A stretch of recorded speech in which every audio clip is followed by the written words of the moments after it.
All right, that should be live. This should be live. Hi, everyone. I'm going to open up this box over here so I can see everything. We have, and that still says that. How did you delete that? What happened? I can't get rid of that. This always comes up when we use it, so.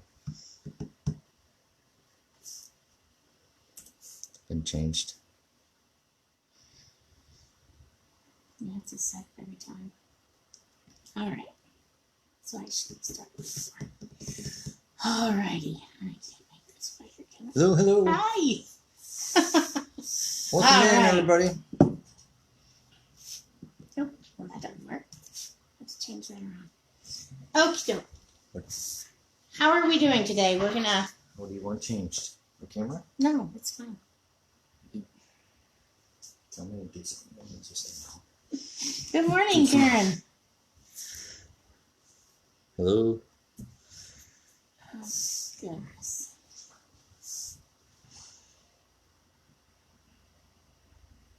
Trying to work out some kinks.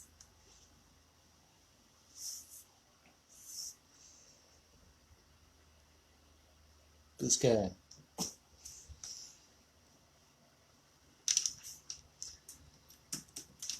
Anybody in the Facebook Live? Say hello.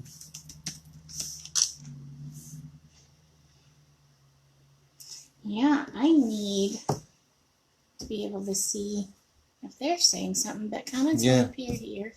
Okay. I'm trying to watch kind of both cameras to see if anybody's typing anything up here. Perfect. I think we got everything kind of going.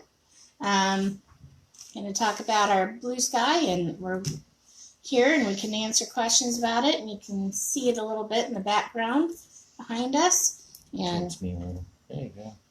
I mean, you're in here too, over here. A little bit in here and a little bit in there. Okay. So we can be at both cameras here. So how's everybody doing today? Can everybody hear us? I hear a mic. Hello, hello. All right. Well, as I said, we're here to talk about the Blue Sky embroidery machine. And Doug can talk to you a little bit more about that for a moment. All right. Well, wish I could bring one up a little bit. Bring it up for view a little bit here. That way people can see a little bit. Oops. I think, yeah, I'm messing with our extension thingy.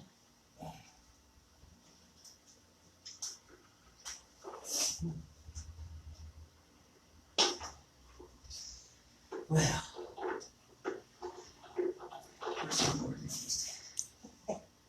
we'll get her. There we go. Cords are up. Yeah, this is our Blue Sky embroidery machine. Named after the Florida blue skies. Give you a little piece of vacation while you're embroidering. Blue Sky 1501. The 1501 stands for 15 needles, of course, and the 1 is for the single head. So I've incorporated a thread pin holder on the front of this machine as well. So what it's going to do is it's going to hold the threads in place until it begins to sew, and then when it begins to sew, the needle will come down, it releases that thread, and then we'll sew with that needle. So all the pins will be closed on all these until it starts to sew. It clicks it open, releases it, that kind of thing. So it's a nice feature here. We have a thread pin, I call it a thread pin holder. Here, you're not on Facebook at all. There we go. Sorry. So yeah, I was describing we got the thread pin holders in the front here. So what this does is the pins are closed on the front until it begins to sew, and then when that particular needle comes down, it releases that pin and the thread is open, and then it will sew that way. So it's a nice thing we've incorporated here. So you can, I'm playing with the threads here, kind of like a little guitar or harp, and the threads will not come out of the needles as easily as what other models out there do. So this was a nice feature I incorporated on this machine. Also incorporated up here on the top tension assembly here on the post, there is a kind of like in between the two discs, there's a little slit on the right side that your thread goes into, and then there's a hole in the middle of the post. So your thread stays in the center of that post, and then the two discs apply an even tension onto that thread. So it stays consistent up here.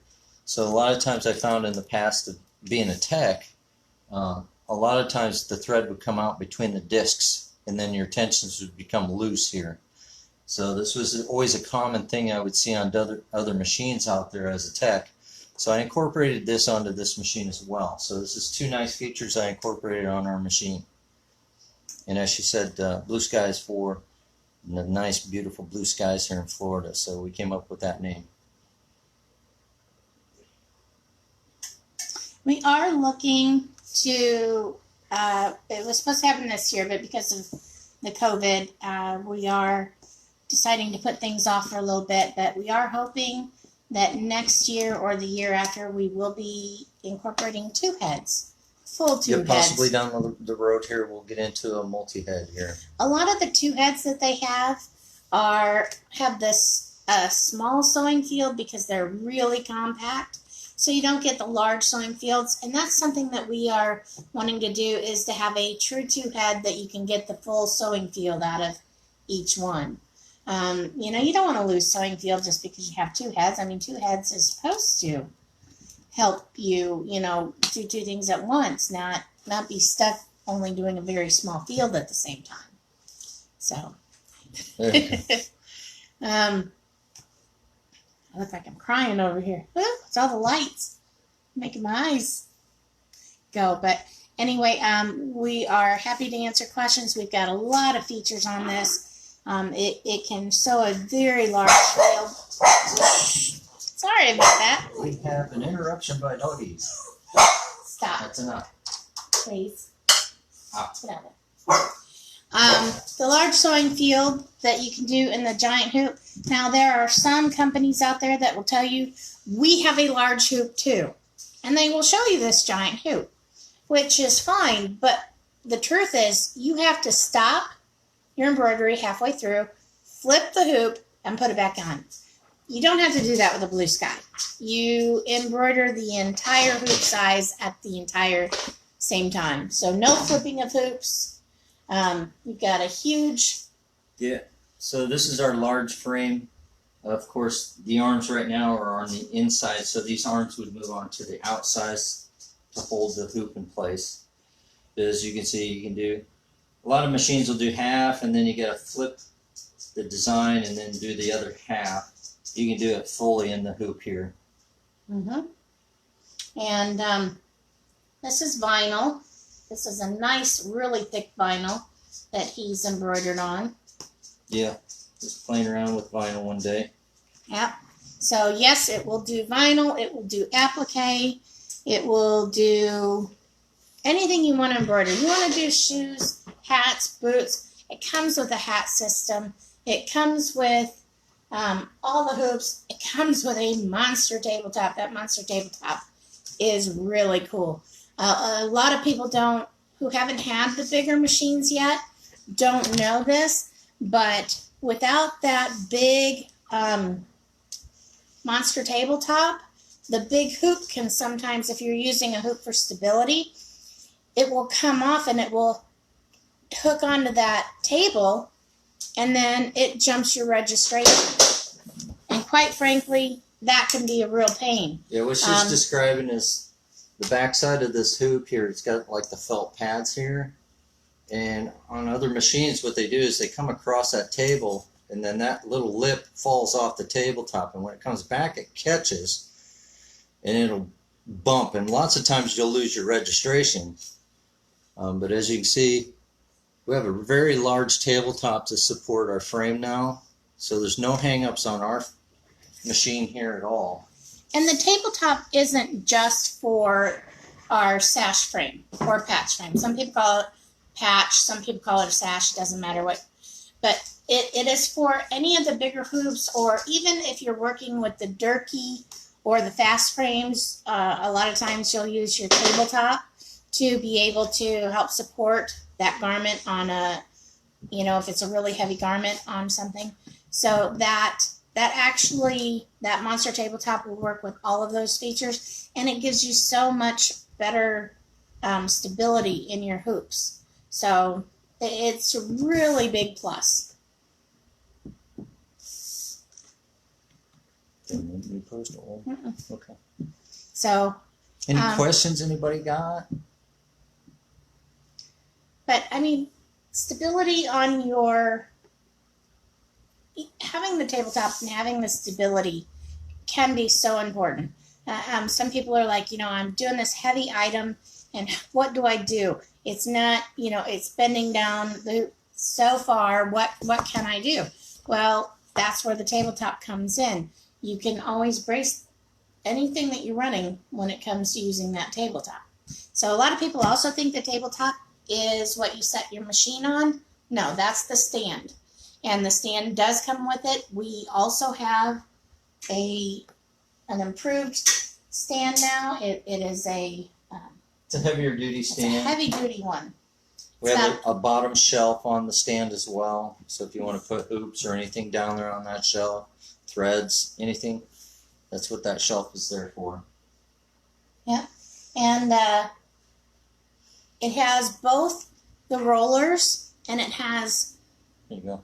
Foot pads. Somebody asked about the what hoop are our sizes. Hoop sizes? Okay, but the just to finish this, the stand has both the rollers and the pads. So you crank up the pad, you roll the machine to where you need to, and you crank back down the pad, and then it gives you that more stability. We've had some customers in the past that had machines that did not have pads for the bottom of the stand, and they said, I have a lot of vibration. What do I do? And one thing you can do is you can put a rug underneath it, but it's still not as great as having the pads. Yeah, on the the pads stand. help level and keep it sturdy there. Hoop sizes. Hoop sizes, the small ones are 95 millimeter, 145 millimeter, 190 millimeter, 240 by 240 millimeter, and 295 by 295 millimeter. And then, of course, our giant hoop. So I'm trying to think. Do you know the measurement of this really quick? I know what our sewing field is. No, I don't 21 know. by 14, but I think it's 24 and a half inches by 15 and a half So there's the inches. smallest hoop. And again, you get two of each size. So you'll get two of these. You can run one and then be hooping your second one. There's the second size up. And like you said, you get two of each side. No downtime. Have one hooped, have one running. And that way, it only takes a second to switch them out. Third. Sorry, the rings came off, so putting the rings on as I show you. There's the next up. And then bigger yet. And then the massive bigger one here, which is Jesse's got in her hands. And again, you get two of each one. And don't forget, you will also, that's all the tubular sizes. You will also get the cap system with this machine, which a lot of other brands out there charge you separate and extra for the cap attachment as well. But that all comes with it. So you'll get the cap driver, the cap hooping station, and you'll get two cap frames with it as well. You can do caps as well on the machines. Okay, so this is 22 and a half inches wide by 15. One thing that's being asked is threading the machine and threading the needles. Now, on some of your small machines, it has an automatic threader. And one of the reasons they do stuff like that is the machine isn't made to run really heavy duty stuff. So what they do is they give you a few bells and whistles to make up for what you don't have.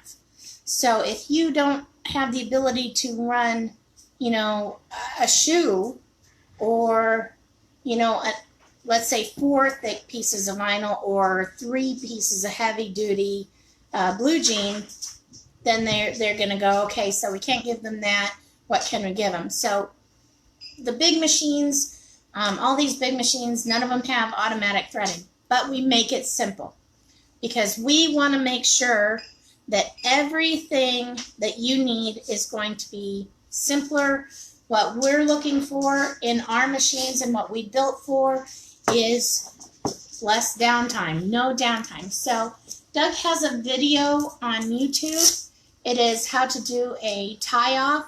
So you tie it off at the back of the machine when you change out cones, and then you just put it through here. Yep. Now, one of the things that's neat about these thread pin holders is that's what Doug was saying. You can play it almost like a heart because, quite frankly, when you're not running, they're not going to come out of the needles. That's what that does. That keeps you from messing, from having that pop out of the needle. So you're not going to have to thread that needle very often. So that's really neat, but it is. We've also got videos on it. We teach you. One of the things that we do is we do a chat program, and it's through GoToMeeting. Now, we are actually on GoToMeeting as well as live. So those here in the GoToMeeting, you're going to see what we do. We chat with you one-on-one, but you'll kind of get the gist here on this live. But it's kind of like FaceTime, but with a different program. And that's how we train you. That's how we help you. That's how we do the technical stuff with you. If something happens and you need us to walk you through, we not only sit with you and talk to you directly, we answer your questions. We listen to you before we talk. We don't just say, okay, we want to start here. No, we say, what happened? Talk to us. Let us help you because you are who is important to us. So we go by where you're at and what you need. And that's what our training is like, and that's what our technical help is like. But Doug sits in front of the machine, and he goes step by step with you. So you're not alone. You're not just looking at a video and hoping to figure this out. The videos are very comprehensive. He does them very slowly, and he, does them in a way that is simplified as much as he can. And they're easy to use. But when you need Doug, you don't have to fight. When you call Advantage Inc., you're talking to me almost 98% of the time. 2% of the time, he answers the phone. I do get it once in a while. So you're not going to be talking to anybody that is a secretary or somebody that's helping. You don't have to fight to get to Doug. You say, oh my gosh, I really need Doug. I say, okay, what's needed? Where do we need to go? Because the only thing I'm trying to figure out is if we need to do a phone call, well, not a phone call, but if you need to talk to him on the phone, and normally we'll start there, but a lot of times if I say, oh, that's a bit comprehensive, we might want to go straight to video chat. So we want to be able to make sure that we work with you. Thanks, Debbie. What is the width on the cap driver? Well, the parameters is 70 by 270, so 270 would be, you can run basically from the side all the way around the front to the other side. So you could do like a wrap around on a cap with embroidery on the sides all the way around as well. And 70 is going to be the height that's recommended for those parameters.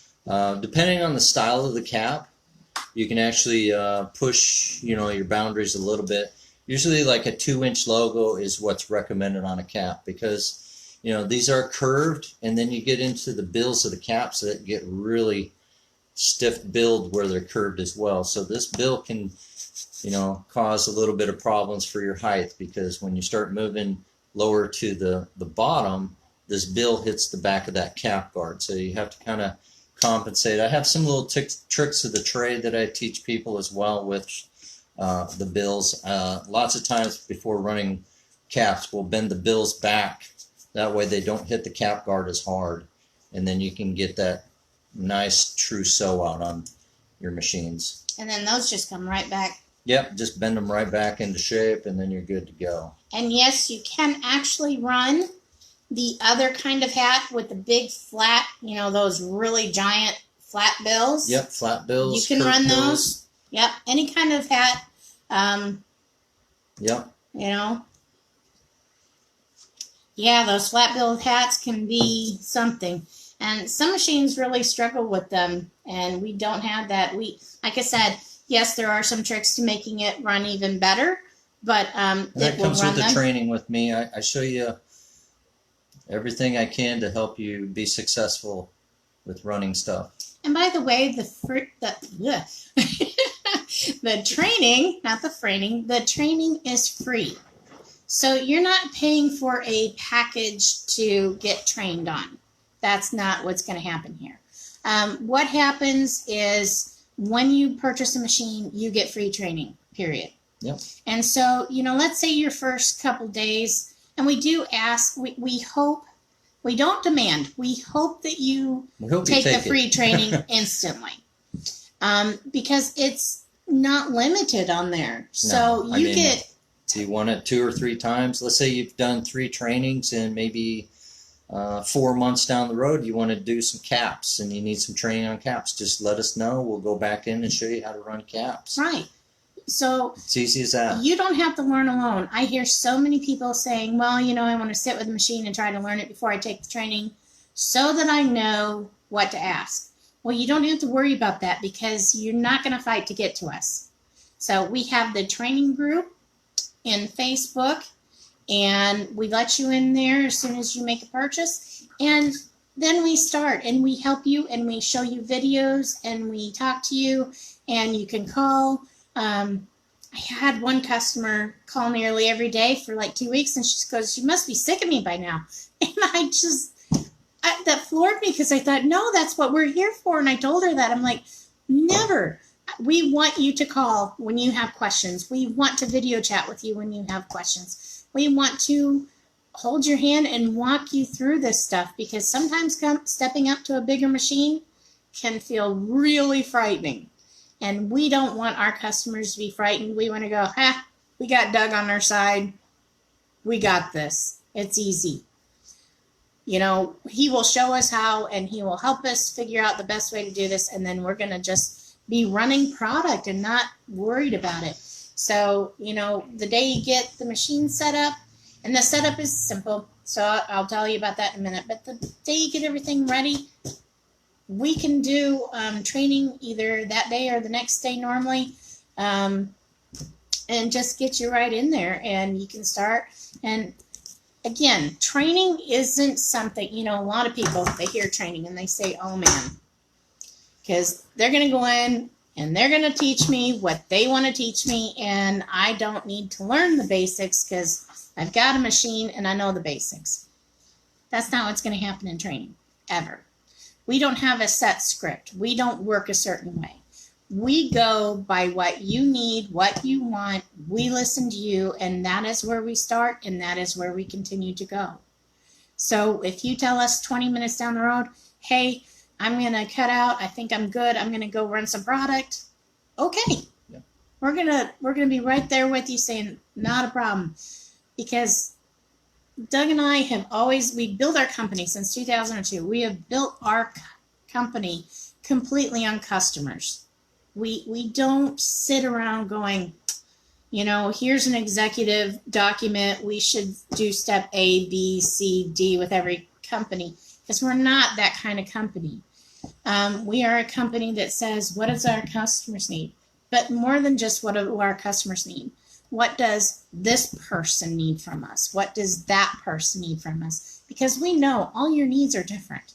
You know, if you're however you're going to start out with that. So I just wanted to show you this. So this is one I ran at a show. I had a little kite with a little kid here. Another little kid on this side with another kite. So it kind of did a wraparound design at one of the shows. So it wasn't the particular cap I was looking for, but I found one to show you kind of what you can do on this machine. So you're capable of doing that wraparound design. So it's pretty cool. Yeah. And yes, we do actually teach you to do the maintenance. If you're worried about something, you know, when we start teaching you, if you're up for it that day, from day one of training, we teach you to do the maintenance if you have the time to help, you know, to hear about that, because there are certain things, you know, like you do need to oil your rotary hook every 4 hours or so. Every 4 to 6 hours of running. So if you're running every day, that needs to be done daily. Yeah. So, you know, we teach you how to do that, but more than just the maintenance. And again, you know, because we know sometimes your guys are tearing down at midnight, 1 o'clock in the morning, and need a real quick refresher course on what did he say, where did I need to oil. So we have videos on that too in our teaching group, so that you can pull that up, you know, pause it as often as you need, and make sure you get to there. But not only do we teach you to maintain your machine, we also teach you to do your own repairs. And again, Doug will go through that with you one-on-one, watching and showing you step by step how to do things. The biggest repair I think people need are when they're not doing their traces and they hit the hoop, because they're... That's a common mistake, but we haven't had to really train anybody on how to do that yet. No, we actually don't. I'm just saying that's one of our biggest things that we ever have happen, and yet we rarely have it happen because we tell you. I put it everywhere. Trace, trace, trace, trace, trace, trace, trace. It's on the machine. I sound like a broken record Always all trace the time. the design. And when I train you guys, what I train you to do is go to needle 1. So you're always on needle 1 when you trace, because that's where the common mistake happens, is when you're doing traces. A lot of times in my past, I've seen where a customer will be on needle 8 and be looking at needle 7 or 6, or, you know, just a wrong needle when they trace. And that's when mistakes happen. It'll come over and hit the side of that frame. So when I train you, we always go to needle 1. We always go to needle 1. That's the big thing. Go to needle 1, do your trace there, and then you can visually see. This is an aftermarket hoop, but you can watch your pressure foot and your needle do its trace. And there's 2 types of traces. You can do a square trace or an outline. What it's going to do is the outline of the whole design. I particularly like the outline because it's going to give you more of a true accurate. And, you know, it's not like we need you to trace every single time before you run, but every time you put a new design in and you put the hoop in, trace it. Make sure it fits within that hoop. Then you don't break your reciprocator ever. Yep. Well, and even then, like we had a customer, she was worried she broke her reciprocator because she did hit the hoop, but she actually didn't, so she just had to replace the needle. So it's not even a guarantee that that's what's going to happen. It's not a guarantee that you will break your reciprocator if you hit the hoop, but that can happen, and it has.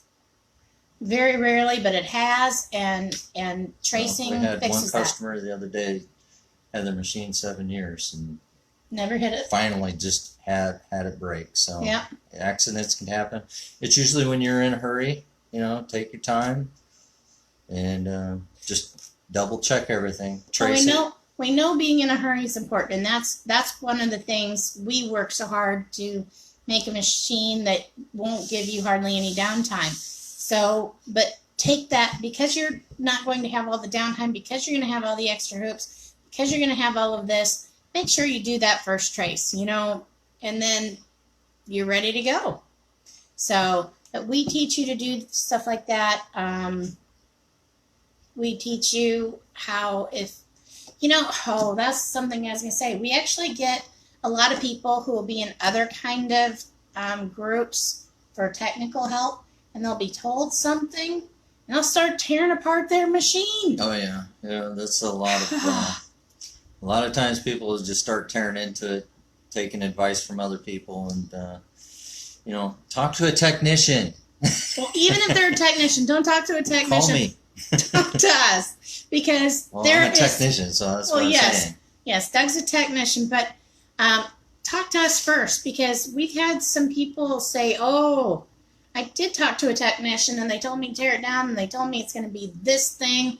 And Doug's like, Let's put it all back together, see what's happening. And it's like, oh, this needs a little tiny adjustment, and there you go. And then it was fixed. And it wasn't anything more than something simple. And it definitely didn't need the machine torn down. Sometimes it's something simple and doesn't need to be tore apart. Right. Yes, it could have been that other thing. The tech wasn't wrong that it could have been the other thing. But sometimes some techs jump into the really difficult stuff first and miss all the simple stuff first. There's a lot of techs that want to get into, let's change parameter settings, do this, do that, and they're making things worse. So just be careful. And if you ever listen to anybody, and I don't care what machine you have, if you ever listen to anybody about changing parameters, take pictures of the parameters before you change them. Or at least write a note of what that setting was before you changed it. Because you may have to go back and put it back to where it was originally. And not all brands are exactly the same. So a lot of things can have a little different parameters to them, or, whatever their little settings are. And finding it and working it back out can be really hard and can take hours to undo something that somebody had to do. And, that's not something that we want. So, when I have people tell me, I'm calling you too much, I'm like, no, you're not. You're calling me the exact amount of times that you need to, because that's important. Yeah, I'd rather you call than not, and then have a problem down the road, and maybe a month you're still frustrated. Just give us a call. I'm sitting there waiting for phones. I got the phones next to me, and that's what we're here for. I'm happy to answer them. I'm happy to make things go easier for you and better. And again, that is something that we have worked really hard on, is to make sure that we are there for people. We don't say it, we live it. We don't just say it, we actually just live it. Because when you buy a Blue Sky, or when you work with us, we actually care about you and your business. Because if you're not doing well, then it hurts the entire industry. We want all of you to be doing, great and kicking butt on product. I want everybody being successful out there. That's what helps keep this industry growing. Absolutely. So anybody got any questions on the machines or anything that they would like to ask? Feel free. We have, it does work with all the aftermarket hoops. We actually even sell them. Yep.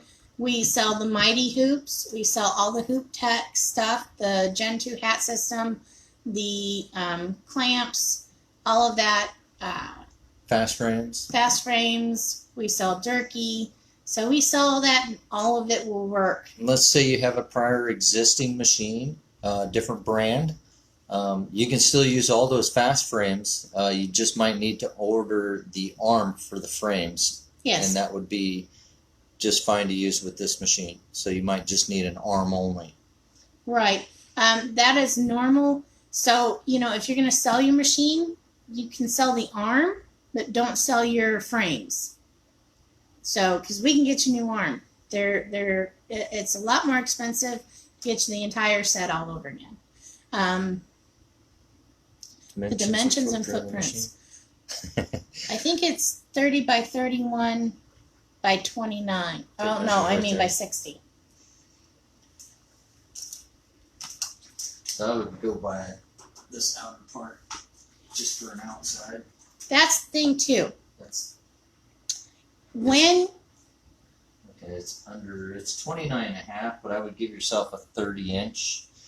Plus, depending where you're going to put the machine, because your arms could come out a little bit further on the sides, especially on the larger hoop.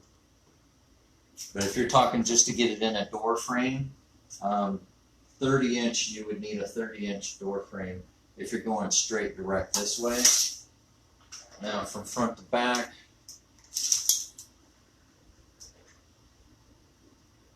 it's even less. It's 28. And then about 16 height.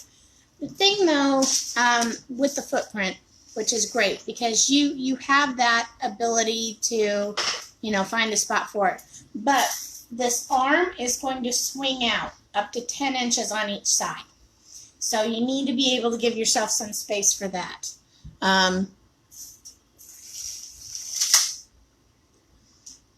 So, I mean, but underneath here, you know, I don't know if you can see this on here, but here on down, you can have shelves or whatever you need down here on either side, but this arm right here needs to be able to swing out. This arm needs to be able to swing out on both sides to be able to work. Such as this. You can see it comes out a little bit further on the sides, depending. No, unfortunately, Diane, there's not on that particular model. You know, we made that, we had that Series 1 only to help people with another type of machine, and that is not something that was ever up. You know, there's a lot of stuff that one can't do that the Series 2 can. And yep, fast frames. Yeah, the door frame. So you're going to need 28 inches there. And there. Yeah, I would take it in through the sideways. That'd be 20, 28 and a half, 29. It's going to be a little bit shorter that way. And they are manufactured in China. We work very closely. In fact, we probably talk to them more than any of their other customers, because Doug has such specific needs for our machine. So we're using a manufacturer that has been making embroidery machines for like 15 years. Yeah. So they are not new to the game, and they know what they're doing. And when we ask them, well, we don't ask them for things, we demand. Just plain and simple. Like the next, you know, we want this, we want that. We need to find a solution to this. We need to find a solution to that. Here's what we think the solution is. That kind of stuff. So, always trying to improve, make the machine bigger and better. Some of the questions are on our Facebook Live. So yeah, we have two cameras going at the same time here. Yeah. We're doing Facebook Live on our Advantage Inc. Advantage Incorporated. So that's on our Facebook page. So you could be in there and you could you can see the questions there, or the questions, you know, 'cause that's why you're not seeing some of our questions, but both. We still are having a sale right now. This particular model is now $8,500. The normal everyday price is $89.99, but during all of this COVID, we have been trying to keep, you know, a sale going at the same time. Yep. So it is $8,500, which is a $499 savings. Yep. Hi, Yvonne. Hi, Anna. Hello. So that's why we've got questions going on in our go-to meeting part, and then we have questions going on in our Facebook Live. Yeah, just to be confusing, that's what we're doing, is trying to answer everybody here. Yeah, that's why you might hear us answering a question that you're not seeing, and that's why, you know, we're kind of going back and forth here. Like sometimes I'm trying to be over here, and then I'm trying to be over here to see this screen. So we've got two screens going,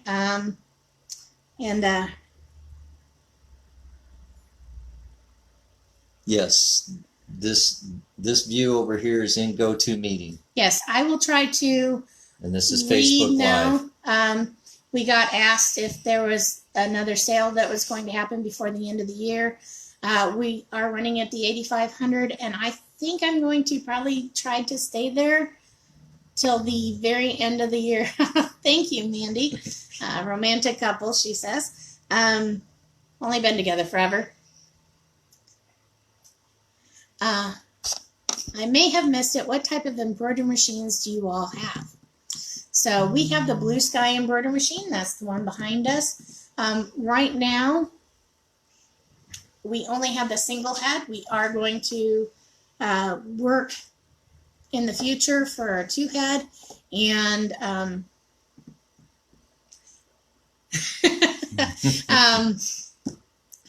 but it is our single head 15 needle embroidery machine with all of that. Bruce says it's a great price. It really is. $8,500. You not only get the hat system, all of the hoops. You get 2 of each size of hoops, and there's 6 sizes of hoops. And the huge one, you get the monster tabletop, the heavy duty stand, and not only that. You know, here is something that we say often. Machines are machines. The most important thing about a machine is having somebody on your side, having the customer service. Customer service is a lot. Because if you have a machine that you can't figure out, what good is it? I have people that say, I bought a $12,000 blah, blah, blah machine, and it is a paperweight for me because I can't get anybody to help me fix it. And it's like... Or even trained. Some of them don't even get the training on those machines. Yeah, because they couldn't afford the training. With our training, you get free training. So you can afford the training. It's free. All I need is your time. That is the only thing it's going to cost you. Take advantage of it. Call us up. Yes. And if you need help, we try to help out with any questions as well. Bonnie, we really know you just want to get closer to Doug. Really, we've only been married for 100 billion years, but I still really like the guy. That's a bonus. I know. It doesn't feel like, I don't know. I guess I normally don't think about us being married in years because as long as we're happy today. Exactly. Nice to put a face with the voices. Thank you for your responses. Yep, our voices. Yep. Happy to answer questions. What kind of design software is used with it? That is one really cool thing with the Blue Sky. Is it will work with pretty much anything that you want it to, as long as you can export into DST or save as in DST. So if you have existing software, when you output your machine design, make sure it outputs as a DST file. Yeah. And basically, you can network with this machine, but you can, mostly it just uses the USB ports, and there's 3 of them on there. It's really simple, and you can read from all the different USB ports at the exact same time, and you can also, on this machine, you can be in the middle of running a design. You don't need to stop it or anything. The machine is running. It's running out the design. You can be loading in your next design. That's correct. You can be loading a design while you're running a different design and program your colors for that design as well for your next job. Again, less downtime. You've already got your product suit because you already have the extra hoops. It's all about being productive. Yes. We want to make sure that you are running and you are not ever sitting, why have the machine sitting there looking at you while you're trying to set up everything? Right? That is downtime. And there's no good time. Well, downtime can give you a break, which can be nice. But for the most part, the machine should be working for you. You're not working for it. You've got everything set up. That design finishes. You pop that hoop off. You pop on the new one, and you just run again. Can I use my hoops from other machines on the Blue Sky? Are the brackets the same? You can use, I do know what brand that you're talking about, and yes, those ones you can use. It depends on which,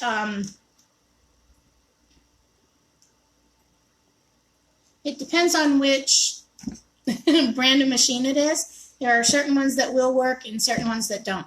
You need 360 millimeter arms, and you need 600 millimeter arms. And does it have the 400 on here? Yeah. And the 400 our millimeter bar arms. On this machine has 360, 400, and the 600. So a lot of hoops may interchange with it. Some particular brands only have the 2, like the 360, 600. But we incorporated that 400 in there as well. Are you going to do machine demo today as well. Yes. Yeah, we are. can Yep, run we're the going to machine run it here here in in a a bit. little bit. We know Bridget, Sky, not Scott. We read Taiwanese very well because we write in Taiwanese a lot. It is so easy to do a typo or have an autocorrect do something for you. Oh yeah. I kept putting a Y on the end of somebody's last name that ends in an I the other day, so it's like but yeah, it's really nice having these 3 settings because some machines will have that 400 millimeter hoop size, so then there's a good chance you can use that, but it all depends on how it hooks up to what the actual bracket looks like. Yeah. So we do sell Embrilliant software. We do have a package with our Embrilliant. It is something you can consider, but if you have a program, I am not going to try to do the whole thing of selling you something you don't need. Right. Like say you have to have Embrilliance. No, but if you have existing software you use, as long as it outputs as a DST, you're fine. Or as long as it outputs into something that you can convert to a DST. Right. Because they have like Melkosizer and stuff like that, and you can easily convert through there as well. So if you have designs, there is a free Melkosizer design running around out there, and you can absolutely use that to, change your design from whatever it is to another. Now, I did hear the VP3 does not work in the Melkosizer to change it over. So I helped somebody with that yesterday. I think it was VP3 that it did not work from. Now, but back to the hoop thing. Do they just need to measure from here to here to see if it'll fit in the 360 or 400? But also you need these looks of these brackets. It's got to be where the open cutouts here, are. kind of the horseshoe cutout. Yeah, and then this cutout over here. So it has to be able to hook up in the same way. But what Bridget is asking, Bridget, I'm very sorry about your name. What Bridget was asking is the brand that she has, which I know what brand she has, so that one, those hoops will transfer over. Yeah. Oh, VPN is a Viking only format. Okay. Yeah. I knew it was something. So VPN's a Viking format. I think there's like 2 or 3 different extensions for the Viking files. Yeah. If I remember correctly. The Embrilliance works to change the VP3 to the DST. So, but I know the Melkosizer don't work for her on that one. So, but it really is. It's one of those machines. Again, you are not just getting a machine. You're getting a 2-person team behind you. A little bit about Doug. He started being an embroidery technician in 1992. And he started training and he started certifying and building up his career that way. So you have a technician who's also managed an embroidery machine shop and ran machines. So you have the trifecta here of somebody knowing about embroidery machines and working with all different brands across the board, especially the big ones. And he took what he knew to be the best out of all of those, and he used his expertise. There's a lot of things that a lot of people, when they build a machine, don't really think about, and that's motors and, what type of motor you need and what type of different board systems that you need. Some machines will have like 3 boards as their main board, and then you can't diagnose which one it is. So you have to buy all 3 boards to find out which one it is. Or, you might get lucky. It might be the first or the second purchase that you make. But what a pain. And how much more expensive than having one main board that, if something happens, you know what it is, you know the problem, you change it out quickly and you get going. And the main motor has a 5-year warranty on it. As long as you maintain your machine properly, you've got a 5-year warranty on it. So it's important. Yep. These things are important because you want a machine that you're going to be running for the next 10 years or longer. And if you take care of it, it will. You take care of it. We don't know how long it's going to last you, but 10, 15 years down the road with good maintenance, we don't think it's going to be an issue for you. So we know 10 years you're going to be running with good maintenance, and you're just going to be kicking product on it and all of that. So are you guys ready to watch it run for a minute? What's this question here? What kind of That is design? the software. Oh, okay. DST? Yep. All right. So it runs on DST, and I think we're ready to run a little something. Oh, yeah. Okay. You go ahead and run it so they can get a demonstration of it, and we'll get out of the way and we'll pull the machine up. Well, we don't want to do Susan Boyle, so give me a second to set something up.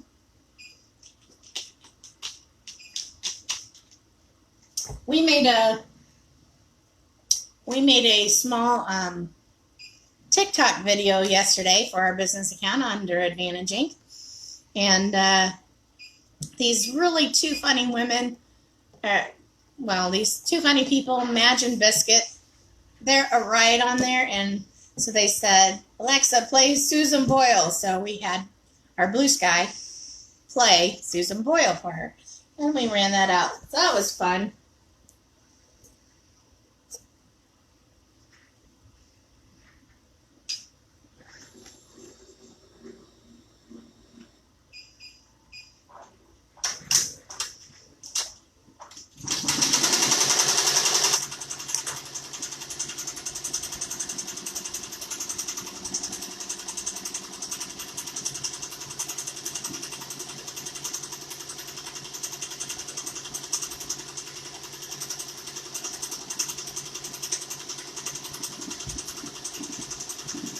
I'm going to get the phone and get a little closer up.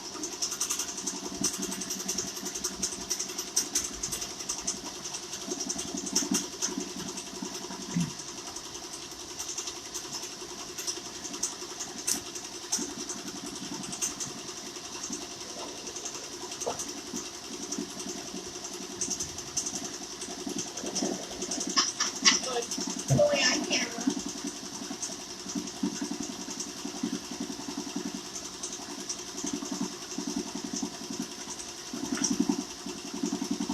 So this is a quick sew out for a Blue Sky embroidery machine. Somebody wants to ship and quote, I think.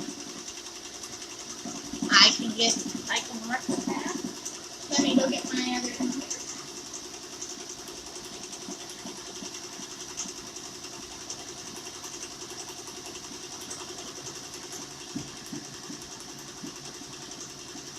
You guys can see the camera over here for Facebook Live. And I'm going to move this over a little bit.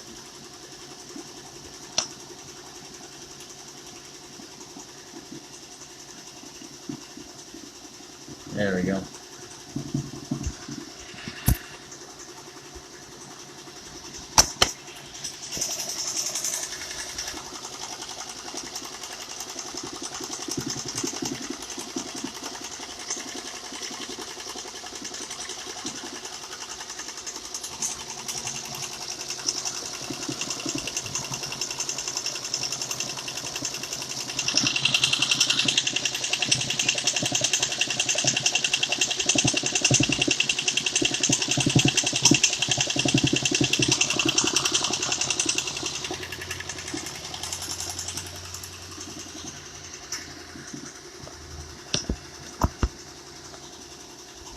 I can go over the control panel a little bit more once this is finished.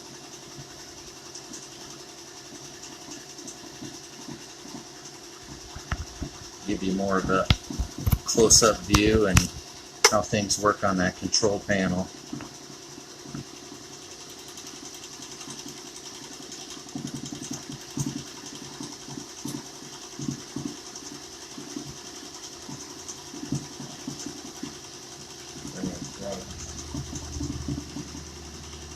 Melody. We can do that next. We love to see a close-up of how you set up design. program needle colors, etc. Is there time for that? Yes, there is. Yep, we'll go over all that. Yes, unfortunately, the screens do reverse things. I don't get that. Don't know why they do that. Oh yeah, I probably need to flip the camera view for you better.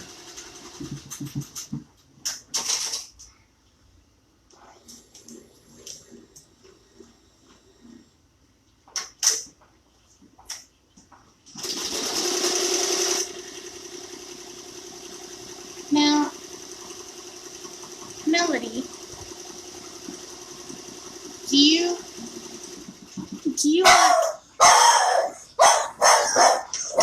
Hey, we have our dogs here. hey, we're live. Do you want to talk to me privately about a shipping quote, or would you like to do it here publicly, or?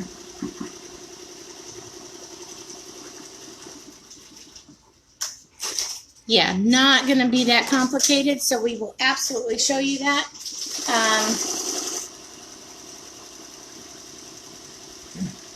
So for the zip code,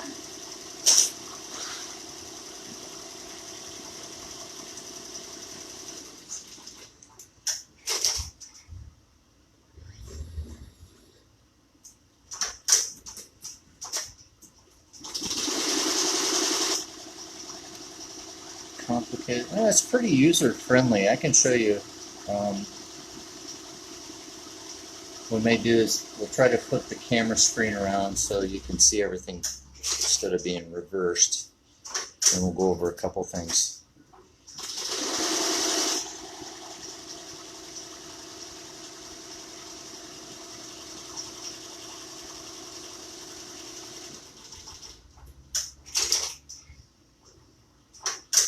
Sorry about the dogs. They like to bark at the postman.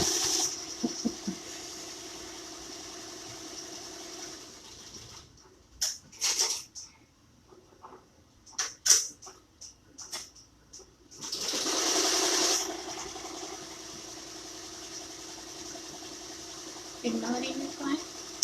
Yeah, planning purposes only right now. So Okay. you can ballpark it, but we don't ballpark it. We actually get the true shipping quote. Oh, we can look at that. It's going to be right around 438. So If you shipping heard that. to 21133 will be right around $438. It's fun having you here, Anna. Thank you so much. Yeah, thanks for coming in.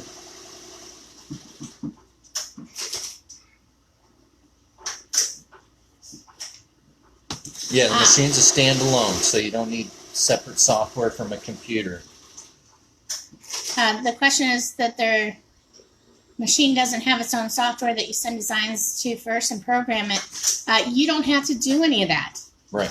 You don't. You can take any design, put it on a USB stick, and pop it in the machine and be running it. How long have we been manufacturing these machines? Well, we have been, like I said, we were working with a That's why there's training. we work with a manufacturing company that's been building machines for 15 years. So we have been having them make it our way since 2018, or was it 2017 that we started? 18, I believe. Sure wasn't the end of 2017? No, not positive. Either the end of 2017 or the beginning of 2018. Boy, we should know that. Yeah. But we don't. But it took us a while before that, to make sure that we got what we needed.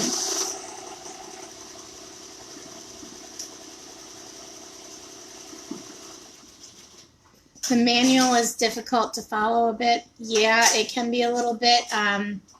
It is. Sometimes, yeah, I've had to read it 2 or 3 times to finally, okay, I think I get what they're saying. Yeah, so that's why we give the free training. That's why we talk to you. That's why we have all of that. That's why we have the teaching group. That way we can go ahead and make sure that you know what to do. You know, if you ever have a question and the manual is not making sense to you, ask us. We will absolutely work with you and make sure that we get you the answer that you need. And I connect my computer directly to the USB cable as opposed to using a jump stick. That's a good question.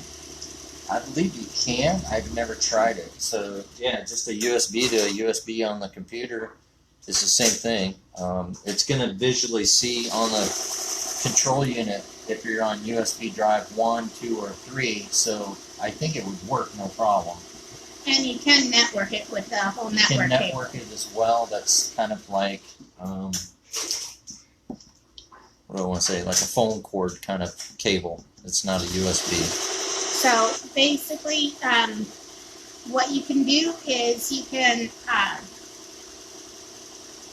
use whatever software that you're using now to create your designs in, or if you're purchasing them, if you need a program that can help you create designs, we sell Embroidery. There's a lot of different ones on the market. Just make sure that it can export into DST.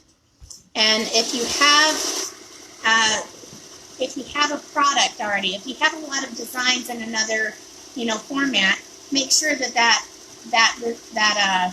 software that you use can actually convert it for you. Right. That's something where you don't want to buy something and then go, it doesn't work for my purposes that I need.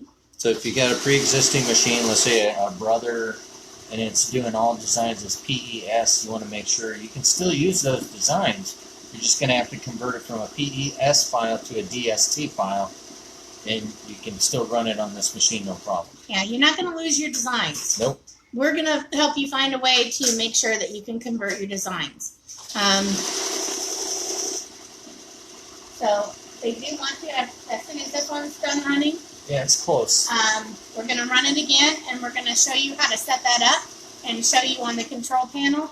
We'll try to bring in the machine a little bit closer yet and show you on the control panel how to set that up and how to select the colors. I'll try to flip the camera view on this one so they can actually see it instead of being reversed backwards. I don't think we can flip. Maybe. I mean, it is there. It's got a But camera I tried to thing do here. that last time and it didn't work for me, but we'll see if that works. Ooh, We'll try to figure that out. Because We'll we work don't it want you out. to see everything in reverse on Facebook Live. So we are going to show how to set it up. How to pick your colors and all of that, and show you how easy that is.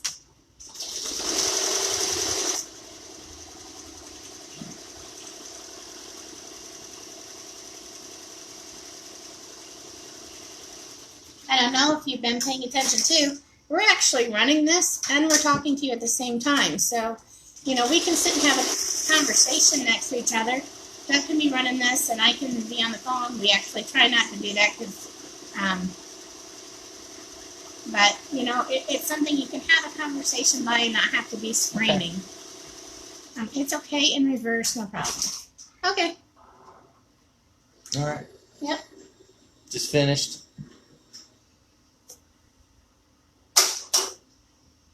Well, there we go.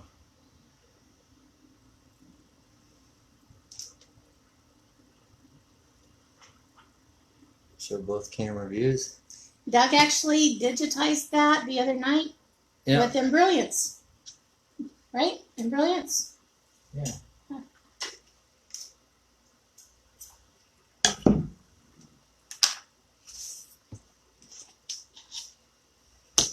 Yeah, so it is quiet. You are going to, not lose your hearing over the machine, which is good. Some of those machines, buddy, they can get loud. Yeah. Oh, Doug. Over the years of my service, I've gone into shops with maybe 300 heads, and some of those machines can sound like army tanks. And he's lost part of his hearing over those big, really loud machines. So I don't know if anybody saw that, but this was an aftermarket hoop. These are mighty hoops. This is a magnetic ring, I can just set this down. Let me bring this down, see if I can get you a view here. Kind of. And then I just throw my little stabilizer with those caps Yeah, so that they can camera see too. it as well. Yeah, so they can see Yeah. it. And I just throw 2 pieces of stabilizer on, take the top, I'm done. It's already hooped. We So sell these are great. we sell stabilizer, we sell thread, we sell backing, we sell bobbins. You get an entire starters kit when you buy the machine. So you get 15 cons of 5,000 meter threads. It's Glide, American made. You get 15 Glide American made bobbins. You get a roll of American made stabilizer. One thing with all of this COVID too, if you can, when and where you can, buy an American can be, really helping this country right now. So, but not only that, even if that doesn't matter as much to you, the really neat thing are these products are excellent. I get so many people that, call me and they're like, I bought this product or my thread isn't running well or I'm having problems. And I tell you what, this stuff, this Glide, it is something. It is top notch. It is very high quality. So should I just take one Now, camera? bring the machine up. Well, I can't get both to see it with the machine up. Actually, I can see it on. You can get this machine or this camera a little closer, but I can see it on that camera. Get too much light glare. Yep, that helped a lot. Okay, we'll take that light out of there, and then we can try to We'll bring bring this the camera view up a little bit Facebook one. closer. And hopefully you can And I see will it. get out of the way. I'm going to try to reach around and have everything here. So I think they're getting a lot of light glare from the ring light on that camera now. This corner here is our embroidery mode. Right now it's blue. It's in embroidery mode to run embroidery. So if you're going to, let's say, run a new design, I would take this out of embroidery mode, cancel embroidery, hit your check mark to confirm it. There we go. It goes to red with a little crosshair through it. So that just means now it's out of embroidery mode and it won't start or do anything. This is basically for programming right now. So you can take a USB. I can't see the side here. There we go. I found it. So as you can see, it's confirming, it's reading it. Okay, to read in a design, there's 4 pages at the top of the screen. I always go to the first page. Here's your little USB icon. Click that once. And there you go. So now it's showing all the designs on this USB. And I can scroll through the pages. There's 7 out of 8. I'm on the 7th page right now. So if I wanted to read in a new design here, let me actually, yeah, okay. I'll go back to that. So I'm just going to find a new design. We'll just say we'll do select it. It's going to highlight it. Hopefully you can see this. I can't see the screen if you're asking questions at the moment. But you highlight the design here, and then the flower with the arrow is going to send it to memory, and it's going to ask right here, just confirm it, and then it's going to tell you where it's putting it, memory 32, confirm it again. Now it's already in memory. So if I back out, here's my memory. And if I go to memory 32 right here, select it, that's the design we just read in. Now, if I want to program my colors, or if I want to change anything in the design, I can do that. The second page here, I can change the design. If I want to make it bigger or smaller, I can change it here. The direction I want it to sew, I can change it here. But I'm going to leave all this the same. I'm going to do it at 100%, and I'm going to sew it out. As you can see, this is a letter P, so it's going to sew it out such as like this, the letter P. So I can flip the design if I want. If I want to go this direction, I flip the P. I can flip it upside down. And then, you know, it goes all the way around. You can flip it to this side. And then basically it comes down here and it mirror images. It flips it backwards. And then it goes all the way around again. So if you don't have lettering, you know, you can flip your tree back and forth. So you could have two different looks of palm tree. So you could have one palm tree, one facing one direction, and then the palm tree facing the other direction if you want to do something like that as well. So you can do a lot of editing right here. We're going to leave everything there. I'll go into my third page. This is where it's going to load my design. And right here's all my color changes. So it'll show me the left side here with all the little 1 through 8. There's 8 color changes here. And then this side is all the colors.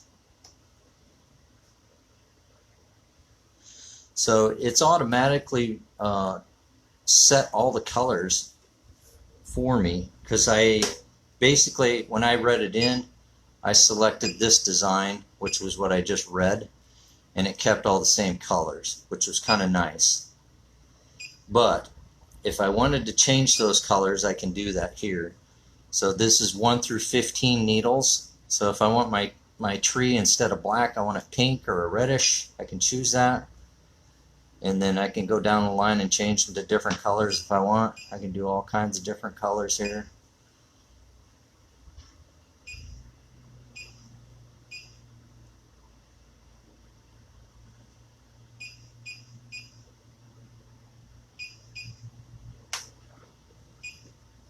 And then the last line we can make all one color like that. So that's how you program your colors. And then once you're done here, nothing to confirm, you just go into the 4th page. This is where you're going to check. We're going to go into our little box here with a, looks like a flower with a magnifying glass with a square. This is just going to load our frame. So it shows you right here, I've selected this frame, and the blue line is going to be the outline for the trace, and the dotted square is going to be the trace to let you know if it's going to fit in the frame. So right here is the square trace, and right here is the outline trace.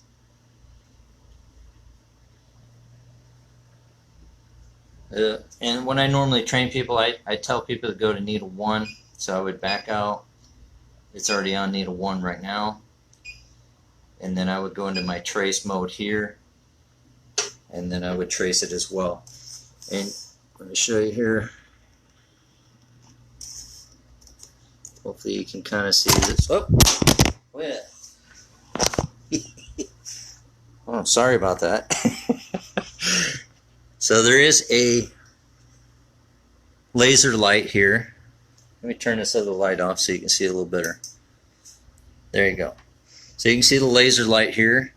And then when I trace, I don't rely on the light 100%. I look at my foot versus the light when I trace. And like I said, when I trace, I always go to needle 1 to view my pressure foot to see how close it comes to my frame when I trace.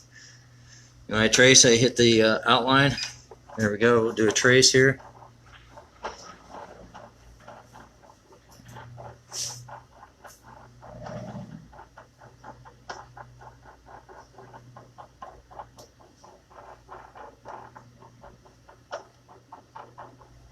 There we go. So everything looks good there. I'm ready to start.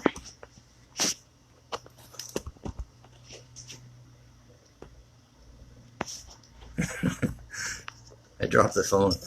No, no. Okay. Of the laser. Yep. And again, we have the light there as well to view your sewing. You can turn that on and off. Laser light as well. We have a button here. Kind of turn Turns this your around. laser light on and off. Before you start running, kind of turn this way. Okay. Because I do want to show that. We do have a laser light, which is really kind of cool. And I'm hoping we can see it. If you can see this black piece right here, that's the laser. And that's what shines down into here. You see that on there? Let's turn this a little bit more. We'll give them an actual bird-eye view Okay. here. That one's not, so you'll have to help with that one. Yeah, they can see it right here. Okay. Right And here. if you This is the see- laser. It's under the thread rack here, and it points down this direction all the way into the hoop. And if you see, a lot of the machines have lights on them, which are really great, but a lot of the lights are very short. This one's longer, it comes down so it can really highlight your sewing field. Especially when you're doing applique and you really need a lot of extra light right there, that will do really well for you. So, and you know, they're movable. So you don't have to worry about it. If it's not in a position you don't like, you move it to a position It's on you a do flexible arm, so you can position it where you like it, wherever the best position for you. And for camera view, I'll just turn it off for right now. Right, so we don't have the glare, but Yeah. you know, it's a great little feature to have. I don't think we need to run this again, but that's pretty much the basics on reading in a design and programming your colors. If anybody has any questions on that, we can go over it again. You know, one thing too, To run it, you would put it back into embroidery mode, and then it would be ready to run now. So now my icon here is blue. I would just hit my start button and go from there. another really neat thing while this is up close is our tubes. These are not hard to actually thread because you get a long threading wire that goes up in there, locks onto the thread, and pulls it straight through. And these just pop on and off. See how easy that is? That was my first time doing it. I have never done this before, so that is how easy that is. So, but these are really cool because it's like a slinky. And one thing that's neat about that is a lot of them give you these hard plastic ones that, quite frankly, they pop off while you're running them, or they have other issues. It's just a pain. So, you know, we've got the slinky style, which makes it really nice. Yeah, the hard plastic conduit type tubing is it's a little harder, and sometimes the threads can get caught on those. This is nice and smooth plastic, so threads won't get caught as easily. And she was saying you just use a threading wire. This will be with the machine as well. Yep. It's got a small little wire loop. Be in your toolbox. You just put your thread through there, put a small little, basic little loop knot. You're going to feed it through the tube. And you're not going to do this on camera, so it's not going to look Just like that. difficult. You're going to tie the thread onto it, and then that's where you pull your thread through the tube. So it's real simple. Really simple. And if you don't run out of thread, we have the other way of doing it where you just tie off the thread to the new cone of thread. You just pull it through. Right. And that's a very easy change out. But I like this because, you know, the other machines that we were having, people, you know, are like, do you have a solution? Because it pops out, or it doesn't fit right, or it is a problem for us. Well, we've got the solution. Again, we work very hard to listen to you to know what works and what doesn't, Right. and what works better, and finding solutions. Do you move the hoop out for applique or to add additional fabric into the hoop? How do you move the hoop out? Sorry. There's a nice feature with this machine for doing the colors. I'm going to try to hold the camera backwards here and show you. Basically, when I was showing you how to do color changes here, there is a way to come in and you can program, let's say it's this 9th color change here. Let's say this was an applique and we wanted the frame to come out. We can program it to do that with this one here. It looks like a flag and a flower. And right here, now it's inserted a frame out. So at this color change, it would stop. Frame, this whole frame here is going to move out to where you could put your applique in. And then once it's done, let me just put this in embroidery mode. Once it's done that frame out, what you do is you come back. Once it's done, you put your applique down, you're going to hit end, and it's going to go to that last stop point before the frame moved. So once you confirm, the frame comes back in and it picks up right where you left off. So that's a really nice feature on this machine as well. So you can program it to do a frame out in your color changes right on that machine. So you don't have to program it in your design or your software. I'm putting my cold toes on Doug. Warm me up.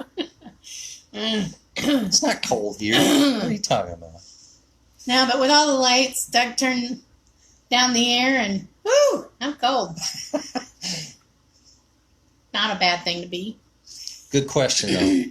Yep. A lot of people do applique. I don't particularly run applique, but I kind of learned a little bit to show you some of the easier ways, like such as programming to do that frame out. You can do all your applique, putting it down, or you can program it to do an out and then cut your applique, and then you do that frame where it says end here. You're going to hit the end, confirm, and then that frame goes back in, lines perfectly right back up, and it'll start sewing to tack down again, or do that satin stitch around the applique. One thing you said, we don't do applique much. Basically, we don't run embroidery here. No. Basically, we don't have an embroidery shop, and the reason we don't is we don't ever want to be in competition with any of our customers. I see other brand machines sometimes having side businesses of running embroidery, and I think the last thing that you need is more competition, especially from the person who sells you a machine. Well, yeah, I mean, there was at one point when I was a tech, I went into an embroidery shop and the customer was complaining to me that the last tech that was in there had seen the job that they were running and did a bid on the same job and stole that job from them. So yeah, I decided I never wanted to be that tech where I was competing with my customers on embroidery stuff. So, and even with sales, even with our embroidery sales, we don't want to sell a machine to a customer and then have one of their customers come to us and say, well, I saw your machine, you sell it, how much do you do for embroidery? How much will you charge me? And I tell them, I don't do embroidery, but I can give you somebody in that area who does, because we always are promoting, the businesses. So if we have your name and number and you've purchased from us, we're giving out your name and, your business name if you've agreed to that, and sending people your way, because we don't want to be in competition ever. We want you to feel comfortable talking to us. Sometimes, let's say, and this has happened quite a few times. Somebody says, something's not running right on my machine. And we say, can you please send over the design? And, well, that can be scary, especially if we were doing embroidery. That would be scarier to send over, that customer's design. But you don't have to worry about it, because we don't keep the design. We don't use the design. We're not going to continue on the design. But we're going to look at the design and see if we see some flaws in it and see if we can't tweak it a little bit better. Because sometimes it's just the design that is going on. When Doug will try to run it here, and if it doesn't run well, then he knows. I mean, because we know the machine's in top shape. But the other way to know if it is the design or the machine is to run your H test and see if that runs well. If you have a design that has ran well on that machine, every time you've ever ran it, then run that design and make sure that it isn't the design. So let's say my friend has... Yeah, I'm going to show her. You mess up. Never happens, right? Can skip ahead colors to get to where correction needed to be made, backups, realign, etc. I see all the buttons that look like it's possible, just asking. Okay. Yep. I'll show you back up here on the control unit.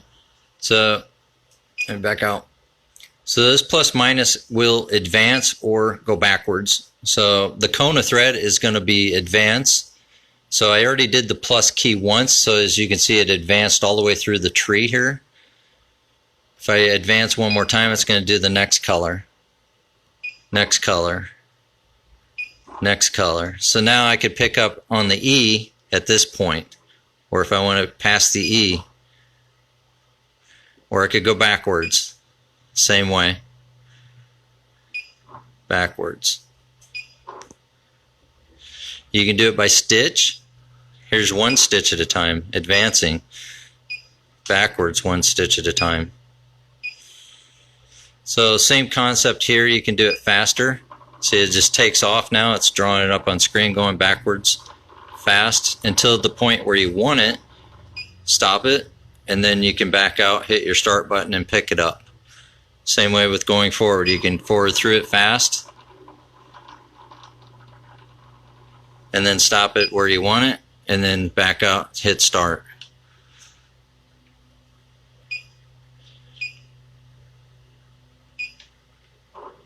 Back to 0 stitch.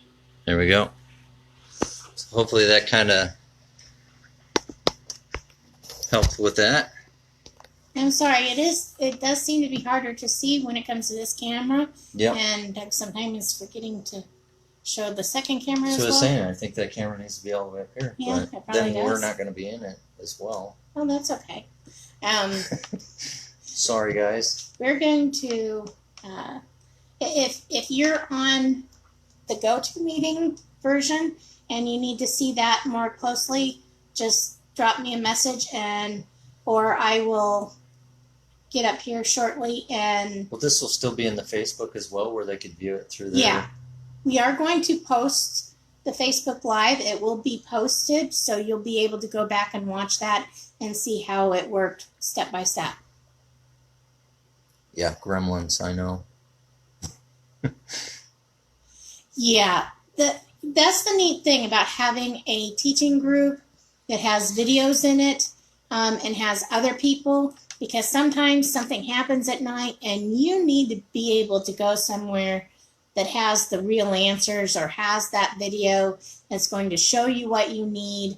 You need to be able to trust that at midnight you are going to have a place to go, ask a question or watch a video or, talk to somebody who might have had something similar and they say, oh, it's this.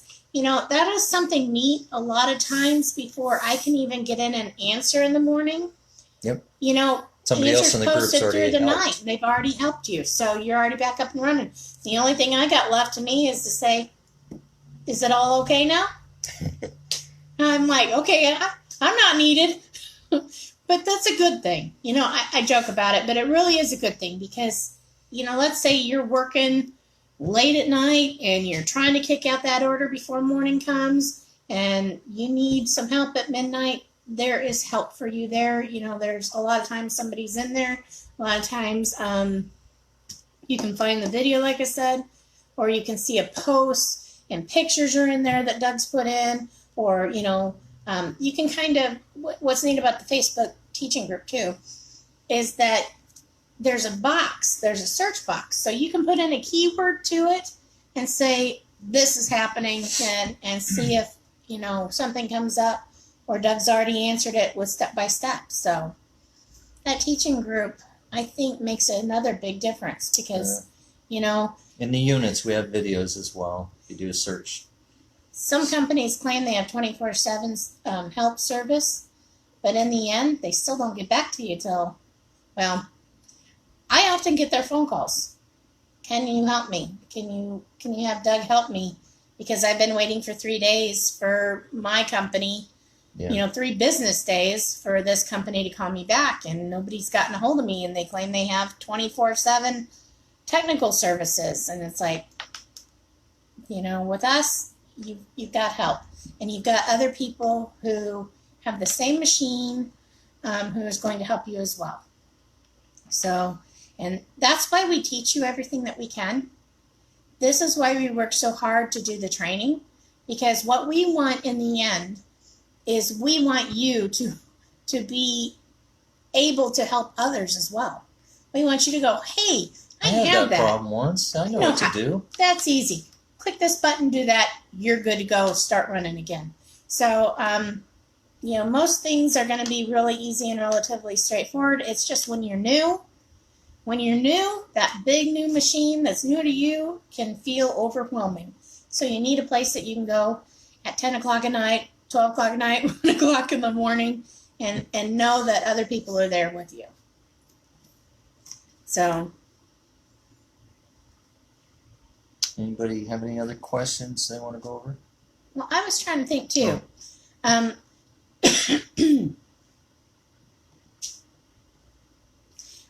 was trying to think, we talked about the starters kit that you get. You get a lot of great stuff on that. You get all that stuff that I put in the website. That all comes with it. There is no additional charge. The only thing that we have on package 2 that's different is Embroidery software. That's it. In case you want to learn digitizing.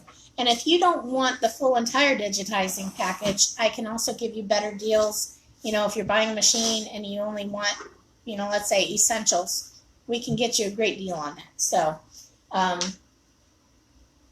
but we talked about the hoops. We talked about the hat system. You get the hat system. The hat system has 2 hat hoops, just like everything.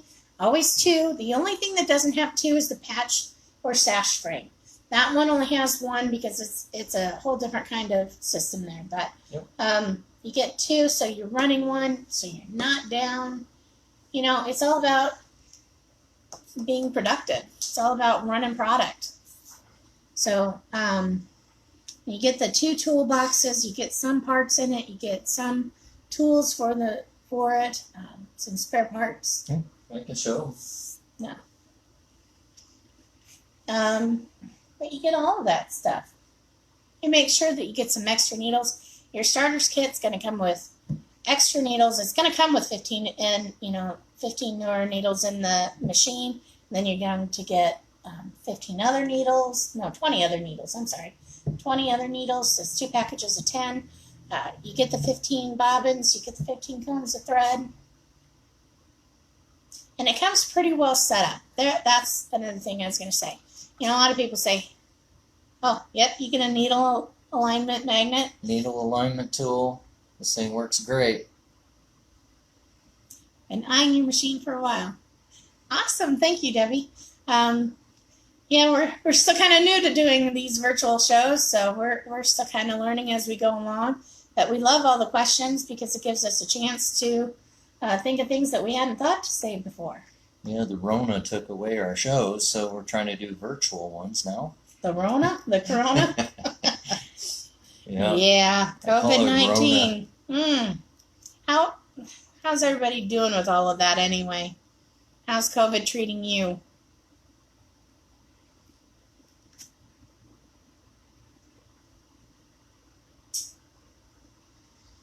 You'll also get a pair of snips with it as well. Did you say that the hat hoop or system will go 270 degrees on this machine without having to rehoop? Yes. That is correct. It will run 270 degrees around the hat. Yeah. So yeah, one shot. It'll do the sides all the way around the front and on the sides.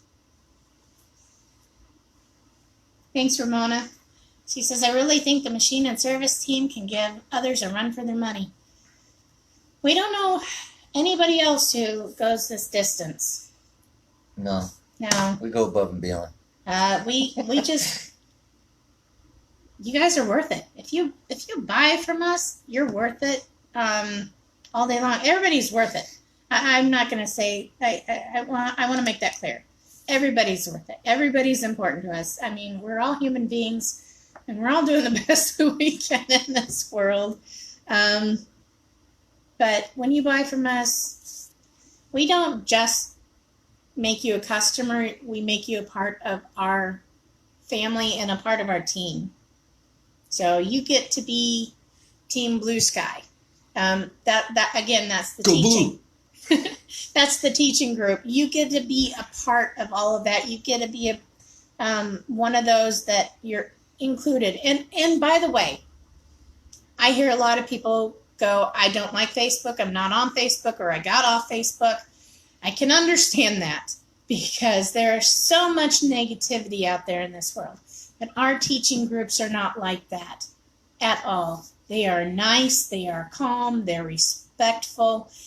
If there were ever a time where somebody isn't being respectful, we will step in and we will ask them to be respectful. And if they can't, then,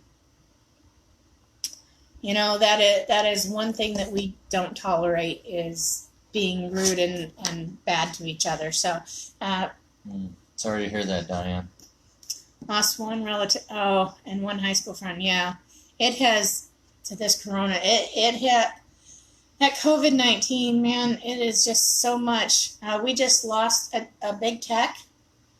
To it. We posted about that. We haven't lost any friends or family, but still, it is just awful. It has been so much. I mean, every time we turn around, somebody's sick. So I'm so sorry to hear that, Diane. Debbie, you're steady but not as busy as usual. Yeah, it gets like that. Hopefully, I know a lot of things are a little more needed, and sometimes you can step up into those kinds of embroidery. Some people don't like to do so. It all just depends. But yeah, a lot of companies just aren't purchasing as they used to. Sometimes you just kind of have to shift gears a little bit. So and it's hard. It is something. I don't know when this coronavirus is going to go, but I sure wish it would have gone. I wish they would have been right and that summer would have half killed this stuff off. Yeah. But, yeah. What was Wayne Benton? Was that it? Wayne died? Yeah. Wayne died of COVID. So. Wayne Benton was the technician. He's from Alabama. Yes, Diane said worst part is not having everyone at the funerals. Yeah. Yes, my father passed in June, and we were kind of hoping to hold some kind of memorial service thing maybe in August, but it doesn't look like that's going to be able to happen. It's just so... I don't even know what the word to say because it is just so... it has made life so different. I mean... Everything we've ever known, this is not it. This is not. This is so brand new. It is like we're all getting to learn life over again. A different way. Yeah, and... Never thought I'd be wearing masks everywhere. Businesses, yes. This different machine, yeah. Yeah, a lot of business determines on whether you can afford a machine or not too, but... I know one of the great things. Wonderful. That's why we're keeping our sale at this 8,500. We I don't want to say when the 8,500 is going off, but it is not going to change until there is a drastic change in COVID. So, and when we start seeing the numbers are going severely down, then we will start considering when we put the price back to normal. But right now we are going to stay at the 8,500 so that we want to be able to help our customers and, help you guys out and make sure you're able to get as good a price as we can give you. So, it's important for us, again, to always help our customers or potential customers or, I don't even like to think of people as customers and potential customers. It's just, we want to be able to help you. Everyone. Yeah. So, we are always open up for questions. Any other questions that you have. The machine will run different kinds of threads. Some of the single needle threads, you cannot run that on any bigger machine. You're going to find it breaks a lot because they are not made to be driven. But any embroidery type of, good heavier duty embroidery thread is going to be on here. You can use 60 weight. You can use the 50 weight. You can use the glow in the dark. You can use the variegated metallics. Glide. A lot of people don't like the metallics because they don't run that good. Glide runs much better than a lot of the others. We still say slow down the machine a little. A little slower and a little looser on the metallic and a metallic needle. Yes. We have a needle in our shop that is designed to run metallic thread better than, you know, a regular standard needle is. It has a little bit more of a scoop, so it's not as sharp there, so it will run it just a little bit more. It's one of those combos where if you stick it on like needle 15 or something, you know, you can keep it there, or, you know, just switch it out for the day if you need to. Now, they are hard to tell apart sometimes. If you have needles out of the package, they're all hard to tell apart anyway. So make sure that you go ahead and, you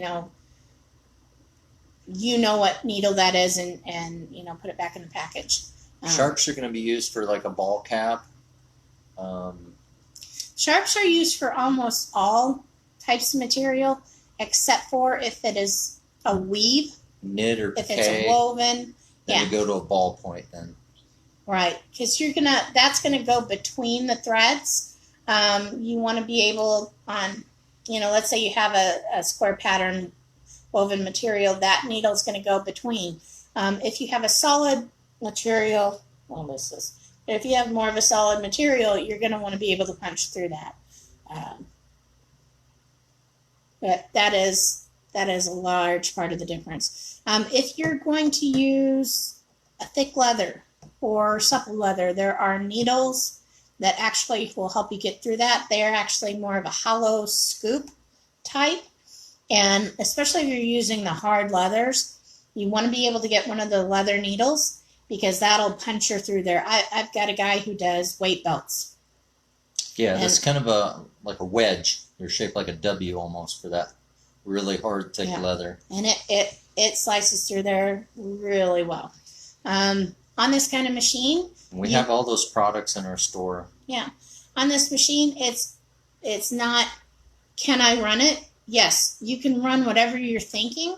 The only thing you're going to ever have to figure out is if you're going to hoop it, or if you're going to float it, if you're going to clamp it. We should show the clamp. The machine comes with the sharps. Yeah. So, sharps will be in the machine, and you get the 2 packages of sharp needles with it as well.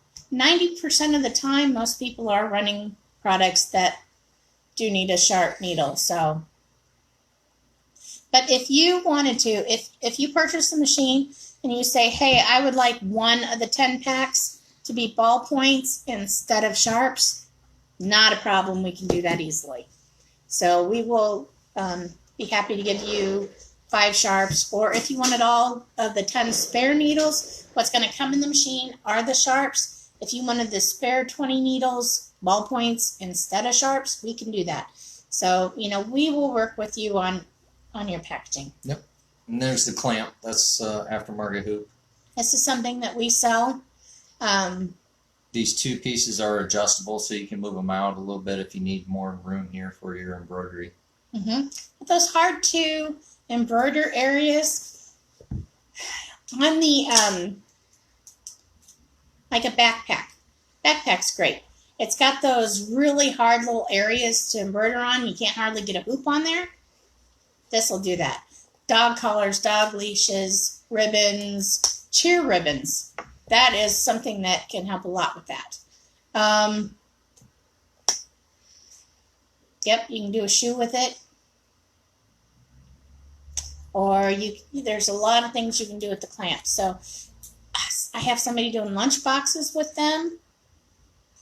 Yeah, lunchbox, backpacks. The upper sleeve, or a short sleeve shirt they're doing here real quick with them. I think you could do the sunbonnet, you know, the visor parts in there as well, or a cowboy hat, those kind of things. You know, there's a variety of things you can, as long as you can get it in there to embroider on it, you can do it. Yeah. And you can get that extra with the machine for $275. So it's really kind of a neat clamp. I find a lot of people, I had only one guy not like it in the beginning because it wouldn't do, he thought it would do a pocket. And again, the pocket is going to need to be able to get up and under the arm. So, yeah, right here, this arm, everything has to get up underneath there. So he was kind of bummed about that. Pocket would have to go completely around this, and if it's a very tight shirt, it might not fit across this. Yeah, but he started using that clamp for so many other things, and he read somebody said, well, you can do the backpacks, and he started doing that, and then next thing you know, he took off and doing all of that. The clamp is $275. It is really a cool clamp.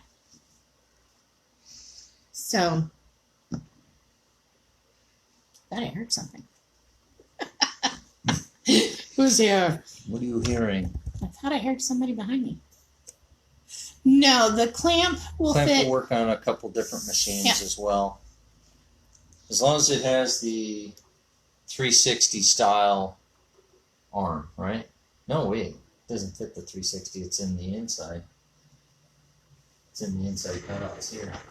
This is 360 out here. This is, Yeah, in our store, we made a small video of how to measure on your machine to see if it will fit on your machine.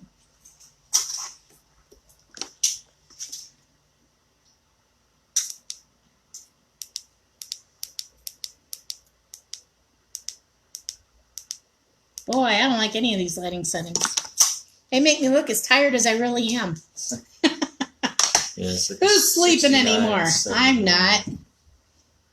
Can you actually show a demo with the clamp, or do you have the time? We do have the time, and Doug could put something in there. You know, we have, maybe you can just cut that piece of material. We do have to change up differently, so we will work with that. No, I don't think it's going to work with the brother. I don't know what their back bar is like. So you would really. Brother's got a sensor on their bar. Oh, so not going to work with the brothers. Pretty sure it won't. But otherwise, we do show where you can measure it on the back of your machine. It has to line up with two holes in particular. Those are the arms. Now, I do actually have somebody, I think this is kind of interesting. They bought a second pair of arms, and they leave the outer arms, the 600 millimeter arms, in all of the time. And then they leave their 360s in, and then when they need to use the bigger hoop, they just pop that out. They just pop out the 360 sized. Who does that? I'm not going to name names, but it works for her. Recommend it. It works for her. She likes it. But no, we don't recommend that, but it is something I have in my mind because it does work so well for one person.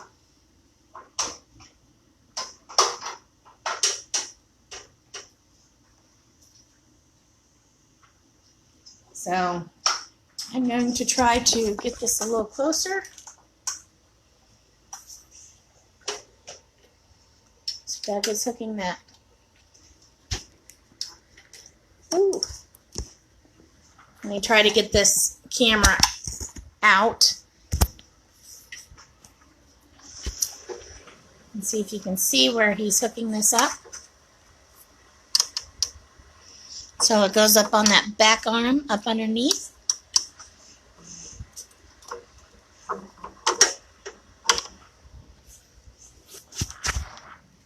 And that's how that clamp hooks on an embroidery machine. Ooh. There we go. So I think you can see Doug there. It's up underneath here, right on that back silver bar.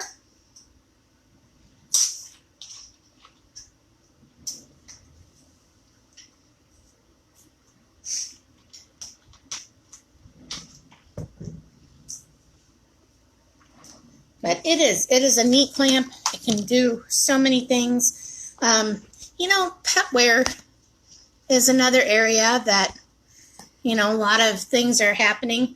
people with their cats and dogs love cute little things on the collars, on the leashes. Not too many cats on leashes, but like dog leashes.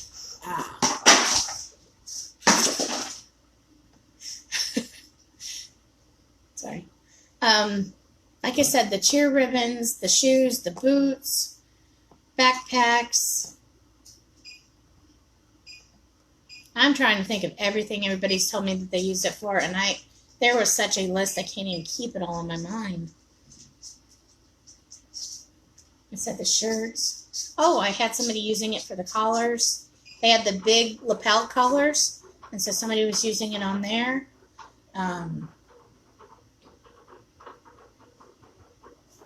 I had one buy it for back of hats, but I think we said that wouldn't work, didn't we? No, it'll work. No, yeah, okay. You're talking the clamp still, right? Yeah, the clamp the back of the hat. Yeah, they clamp the hat. I think they could even clamp the side of the hat, you know, depending on where they're putting it. Back of cap, side of hat. Especially the working dog little vest that they use. They a lot of times will put, work dog on it, so they have that.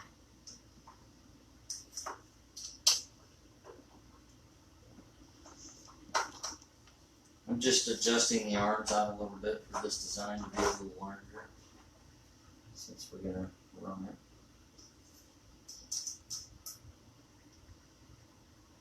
There we go. Backing's fine. Oh, with the big hoop, did you know that you can do multiples in there? I've got one person that does the tops of those kids' towels. I have more than one person. I have many people that the tops of the kids' towels, like the little unicorn heads or whatever you're going to do on there, they will do. I have a few that does four towels at a time, and many do 2 projects at a time in there. The 2 towels or the 2, 2 products at a time. So it really, in that big hoop, you can do a lot of things. In the big hoop too, we have a lot of people that will do, like if you're making key fobs, they will do like 15, 20 key fobs at a time instead of it being singular.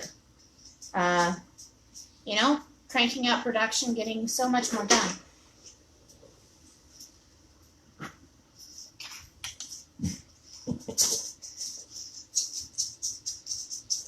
Okay. Alright, I got the clamp on. Turn it that way so you can actually see it here.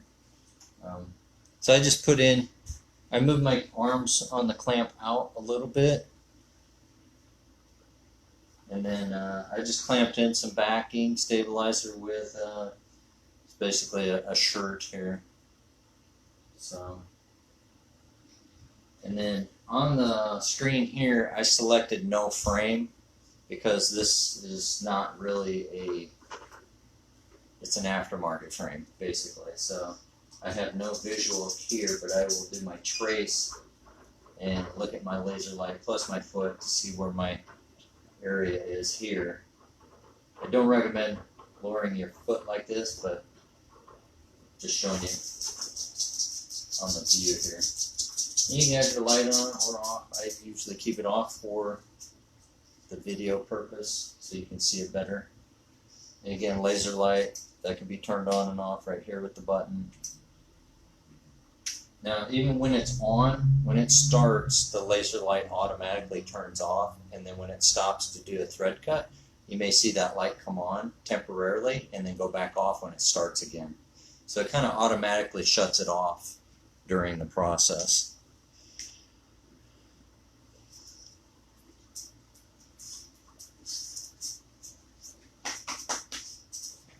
Hey.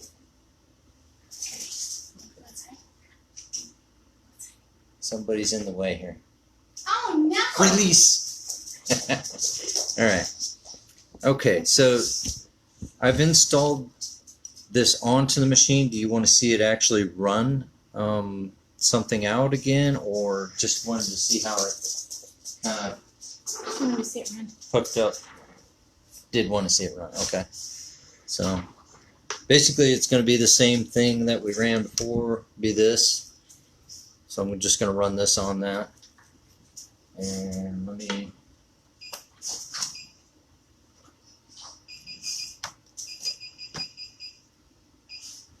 set up the colors real quick here because I changed all the colors up earlier.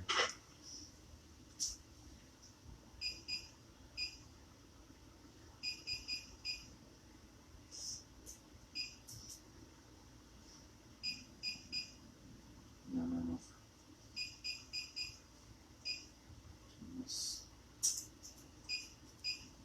Please stop. Stop. My puppy. Okay. Turn this off. There we go. Go back down.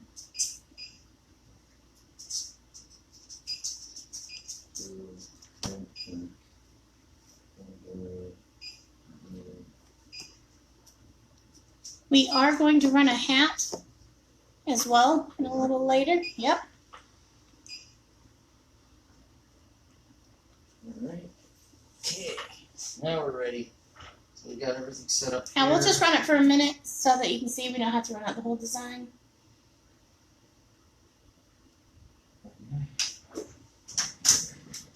Here we go.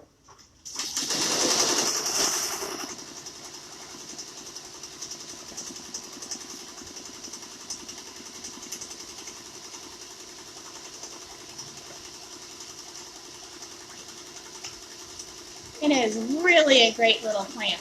It really is. And we love that it works on our machine, and we love that we can keep going.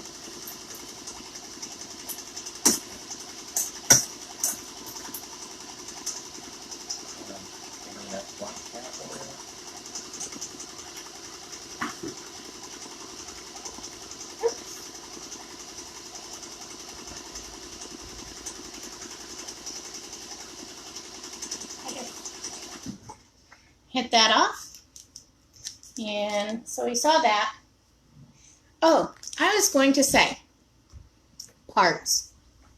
Parts are another feature that, you know, we get some people. Do you know that I have to stock a lot of reciprocators and a lot of other parts because of other brands? I get so many other brands that call me. They're the people that they bought their machine from, and their brand of machine, they can't get the part in. And can I get it for them? And, you know, most of the time, yes, I can. I can get some parts in, and I can, and I carry some parts. But for the Blue Sky, we make sure that we carry tons, that we have tons in stock, tons of these parts. We don't care if they're needed or not. I don't care. I have 20 reciprocators, and if they never get bought, that's fine because they are a product that can sit on a shelf and be fine. You know, they're non-electronics, so it's just a mechanical part. We keep boards and we keep other things in stock. We keep motors. It's something that we want to make sure that we have parts there for you. We don't want you waiting. So, you know what? When Doug was working full-time as a technician, having to go in to a customer and saying that part, that the company that I have to get it through has to go through China or Japan to get it, and it's going to be a minimum of 6 weeks, but it could be up to 10 weeks. That machine's going to be down. That was awful. I mean, he would call me, and he would, on the way home, he'd be shaking his head, and he's like, why aren't they keeping their, you know, products in? Why aren't they keeping replacement parts in? And, you know, that's another thing. When Doug decided to make his own machine, we'd been so frustrated on not being able to have stuff there and available and people being down for weeks at a time. And we were like, that's not going to work with us. It's just not going to work. Ever. So the most we want you waiting is 3 days to get a part. You know? I mean, that's more than enough time, and we can't control all the postal and carrier services. But that is something that we make sure that we have them. We have them here. We have them on our shelves. And it's not a question of if we have, it's, yeah, we have it. If it can go bad in a machine, we have it. And we have multiples. Like something as simple as pressure feet. That's something you keep, like 100 of, just in case. Who knows? And it's also something that you can bend back a little bit, but we'll tell you can try to do that if you want, so that you can keep running that machine. But if it gets done too many times, you might need to replace it, or if it gets bad enough, you might need to replace it. It hits hoops enough. So that is something that we keep on hand. And excuse me one moment.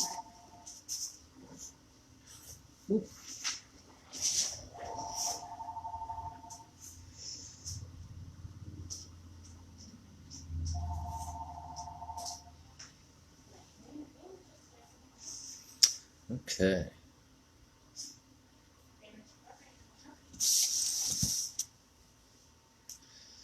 Yeah, I think we will possibly run a cap here too. It's just going to be the basic blue sky logo. So we'll just do the blue sky in the front. And yes, even in the middle of live, I will answer She answers the the phones. phone. How about that? So, because I don't know if somebody needs us, they need us. Yep. We're going to be there. Gotta check. So, just a given. We're here for you. Okay. Anything going on for questions or anything? That clamp, really, Diane, that clamp is awesome. Yes. It really is. I hooked up a cap. So as you can see, this is our hat system. The band you want to keep right with the seam, that sweat band and bill, all the way around. And yes, I threw in a little stabilizer inside as well. So I have some pre-cuts that I use, or pre-cut stabilizers. Now, when you have a hat that is, what is that called? When they're so thick up here. Buckram? No. Some hats are so structured, that's the word I'm looking for, that they actually have cardboard in there. Yeah, the non-structured is no buckram. So yeah, that is something that you need to be aware of.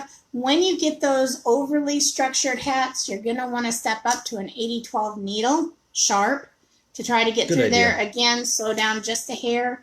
Again, this kind of advice is for every brand embroidery machine on the market, not just ours. So you get some people really frustrated with hats because they, their customers want the overstructured hats. What can you do about it? Well, that's what you can do. The other thing I get asked about a lot is they get hats that have embroidery on the bill. How do you do that? Well, unfortunately, you have to do that before the hat gets put together. yeah, that embroidery is done before assembly of the cap. But there's a trick you can do. You can make, and this isn't a patch, but you can make a patch and fuse it here. He has something. Where'd it go? I did. Oh, there it is. This Okay, one's there's a a little patch. better. Okay, so you can make a patch and use something like fuse it here, and you can fuse that on there. So fuse it here is something that is guaranteed to up to 1,000 washes. So, I mean, when you use fuse it here, it fuses it. And so you can actually do stuff like that and give yourself that look of that really cool, embroidery on the bill without actually embroidering on the bill. And fuses here would be with like an iron, right? You just press it on, Yep. and it melts, and it adheres to that fabric. It's a great product as well. Yep. But yeah, you can make it look like you've embroidered on there, but it's just actual heat pressed on patch, basically. And yes, when he used the clamp on that shirt, he did use stabilizer on it. Yes, I have some stabilizer behind it. So, stabilizer on the inside with a shirt material. So it Yeah. is a cutaway. I use cutaway with any kind of shirt fabric, piqué, weave, anything like that. I use a cutaway. And then the inside of the cap, when I use a stabilizer for the cap, this is going to be what we call a tearaway versus a cutaway. So once the needle does all the penetrations, you can just pull this out and it just peels right out real easy with a tearaway. She wants to clamp now.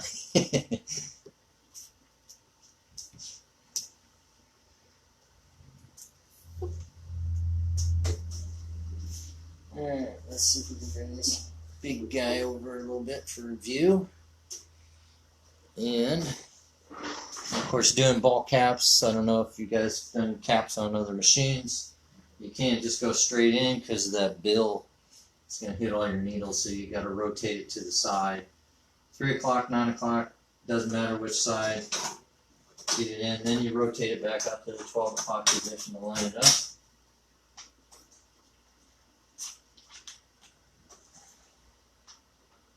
Okay. There you go. And there's 3 clamping devices on the driver itself that hold that frame.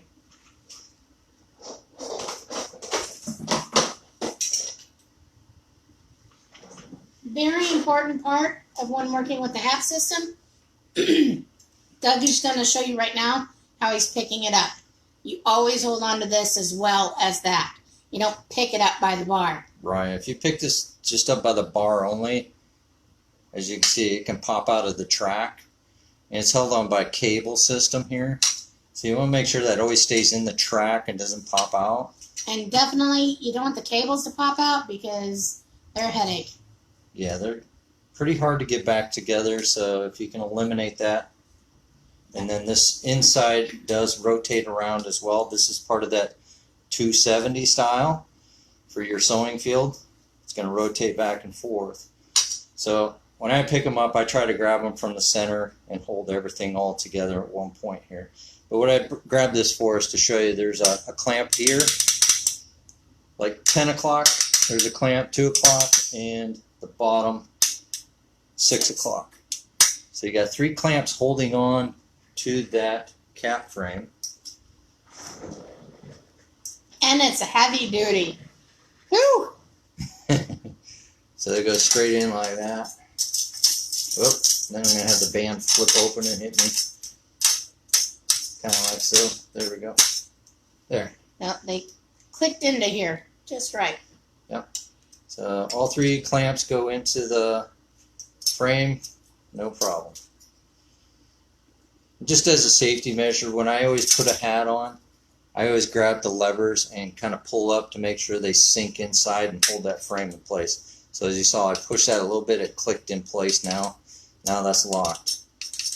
So it's always a good thing to do on hats, is just double check everything, make sure it's secured before starting anything. So that's our hat system, driver and cap.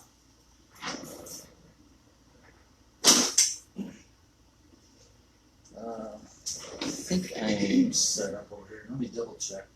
I'll go ahead and needle 1, do a little trace here, and double check all my stuff here. I think I need to come a little bit lower possibly. Let's see.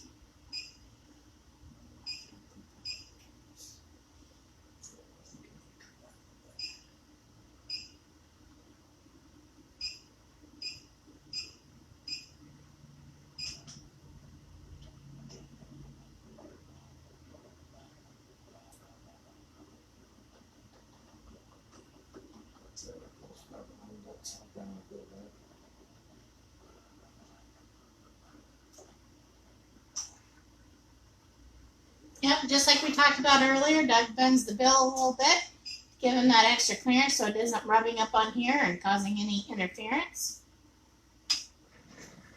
Again, any single embroidery machine on the market, that's a good little trick to do. Do you have the hat other than there? I don't have it other than the but I can pull this off. Okay. I can just unscrew it and show it. And this is the hat hooper. also known as a hat cage. Yep, you can just mount it to the table, and then you can put your cap frame on, put your backing on, and then put your back or your hat on, and then hoop it, pull your straps across. So this is your hooping station for your cap. And for those of you that might have a Gen 2 system or know what it is, yes, this works with the Gen 2 system. Yeah, this will work with the so Gen 2. So you don't have to buy the T-bar. Of course, the T-bar is awesome, which is also a framing gauge that is made for the Gen 2, but you don't have to. You can use ours. So this sticking out is just like the driver. It's got the 2 plates here. This helps support the cap as it's rotating on there. That's what that does. And some hoopers with other companies have things up here, and it prevents you from using it, so then you have to buy either a different hooper or you have to buy the T-bar. So had somebody buy the Gen 2 off of me and then was unhappy that their hooping station with a different brand of machine did not work. Right. Because it had this bar. Little metal piece here that wouldn't allow that to go on. Yeah. So now if you want a Gen 2, talk to me. I might want to look at your hooper if you're not going to buy the hooper. So make sure that will work for you. But this is great.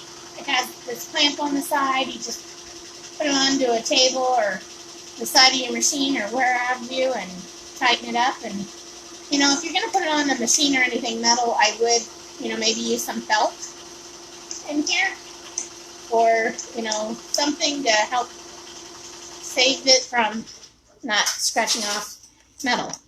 So block of wood. But it's really cool. That comes with the machine. And you get 2 hat hoops. Yeah, I could be hooping my second hat right now while that one's running. So if I had a hat order of 100 pieces or so, I could be running one and then hooping the second hat.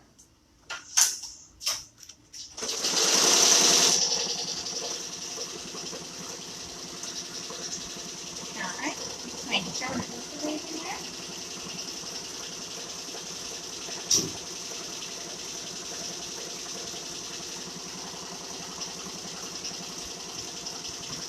The most important thing that I see where people have problems with hats are they don't have an actual hat design. They're trying to take a flat shirt design and put it onto a hat. And a hat design should start, let me show you here. Should start from the center and go out, and then come back to the center and go out that way. So if you're having it run all the way across, you are always going to, well, not always, but you're probably going to have a lot of registration issues, and you're probably going to have a lot more problems with the design. Flat designs weren't meant to be curved. So again, I've had some people try to use a hat design, try to shank it down, and try to put it on a shirt, and that doesn't work either. So it's just 2 different styles, and I'm not knocking anybody, but not all digitizers know how to digitize on a hat. Well, you definitely need to specify to the digitizer it's going to be on a hat. Well, some of those and require center out. Some of those are designing on a single needle and can't run a hat. So they don't know how to truly design for a hat. Because they can make it look so cute and perfect on baby clothes or on something else. But so make sure that they have actual knowledge of how to digitize for a hat. And, if it's not working right, there might be a problem with the design. So once you get it digitized and you have somebody that knows how to digitize right for a hat and has a machine that can run it out and make sure it works well, then you're golden. Okay.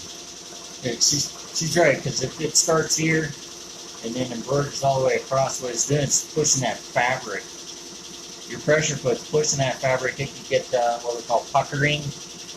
Your outline stitch around the letter could be completely off, that kind of stuff, registration. So definitely important for your caps. Absolutely.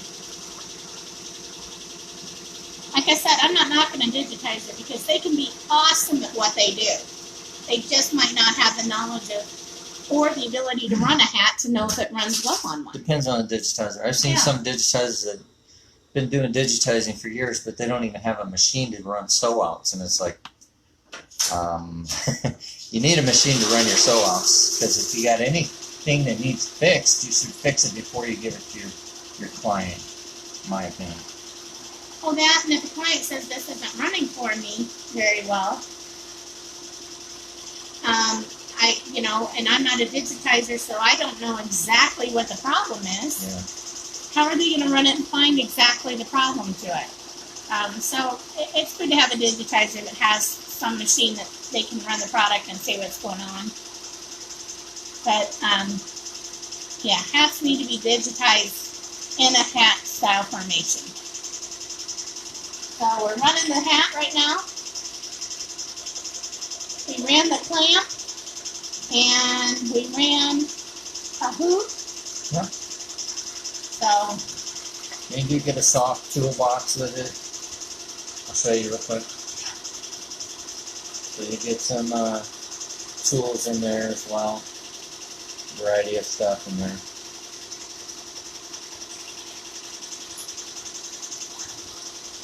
and that's just one of two tool cases. That is a tongue twister right there. One of two tool cases. So say that 3 times fast. Here's the second one. Get a hard case. Yep. There's the other one. That one has some spare parts in there and some other stuff. Yeah. Stabilizer. Get a roll of stabilizer with the machine. American made. Good product. Excellent product. Best on the market. Oh. I don't say they're best on the market because I sell it. I sell it because it's best on the market. I'm not a good salesperson. I'm really not. I mean, you talk about these people who could sell ice Eskimos. Well, I couldn't. I couldn't sell a heater to an Eskimo unless I knew they needed it. So I have to sell really good products and believe in them to be able to sell them. That makes it easy. Oh. And you get a cover. It So if you're comes not with a using cover. your machine daily, let's say you only use it as a hobby, maybe you get to run out designs once or twice a month. You got a cover, you can cover the machine up if you really want to. Or you take a vacation. Yeah. Not right now, but hopefully someday, soon again. But yeah, too, when I know some people like during the weekdays in the summer when their kids are off from school, they're not running as much, and so you might want to cover the machine so the air conditioner doesn't get in there and blow everything around, and and it helps keep all the dust off, which is really good. Yep. Any other questions? All of this, we are going to publish this video, so if you think you missed something, or if you came in late, it will be published on our Facebook page, and you will be able to see it. So we'll show you the things that are running and all of that. So. Yeah, so with the clamp, I know we ran the clamp earlier. That's what this ran on the clamp tennis shoe. Yeah, we didn't run that today, but yeah, we ran that with that.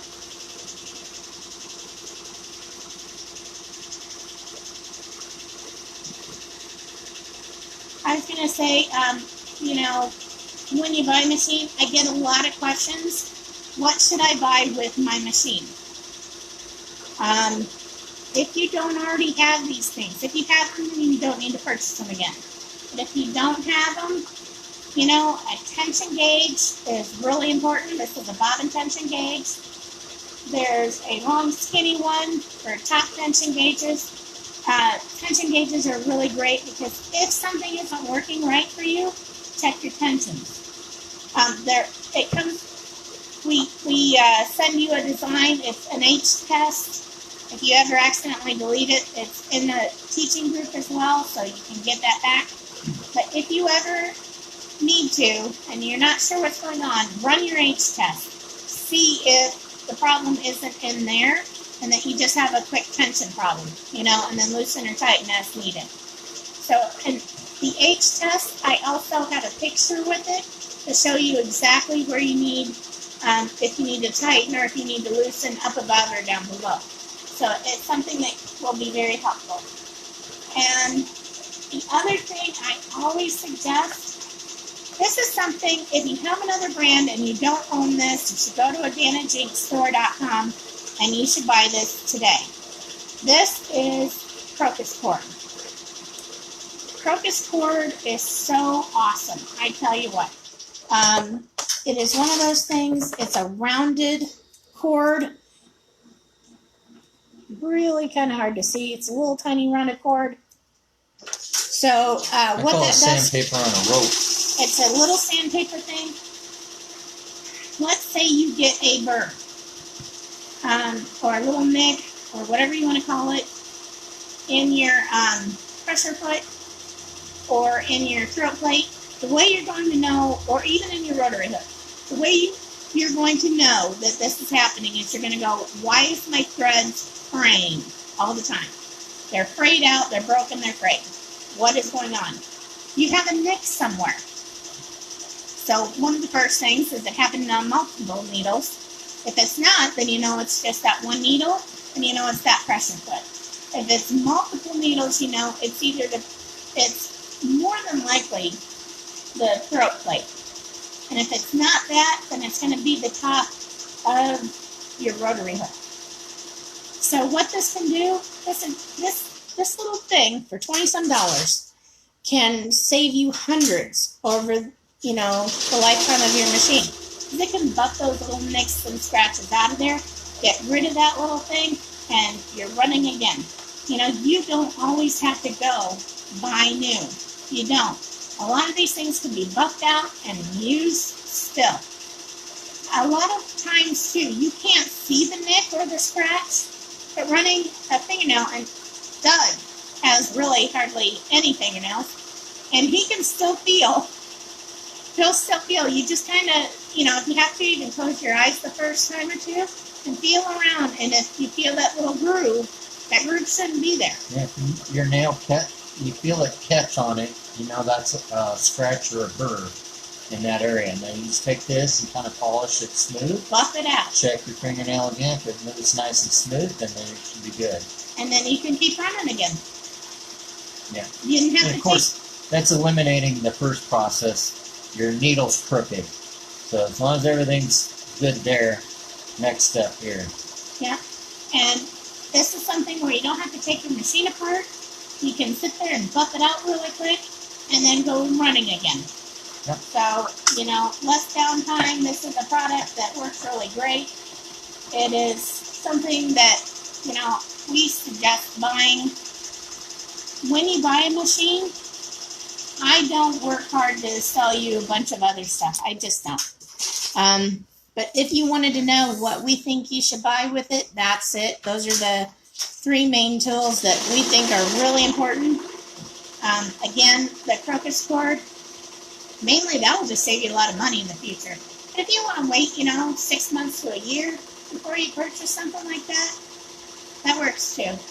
And then always, a lot of people will have 700 to 800 grit, or even 900 grit. I would probably stick around the 800, 900 grit sandpaper mostly, for like the top of the rotary hook and things like that. Yeah, 600 to 800. I like to carry more around 800 for the most part. You can use the crocus cord. It's fine. You know, you're going to have to, you know, take 2 ends and really go through it.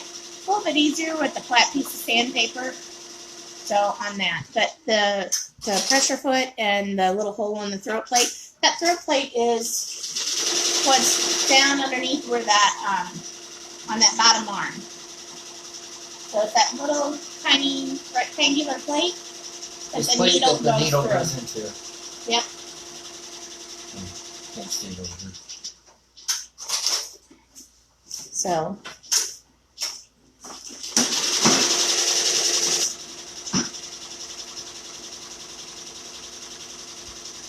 There you go. yeah, that's it. This is what a throat plate is. Now that's for the caps. And you can see there's different ones. The cap ones, I don't know how much you can see this, but it's a lot higher right here. Raised up. A lot higher right there for the cap. So it gives you less clearance so that there's less movement in the cap when you're running it.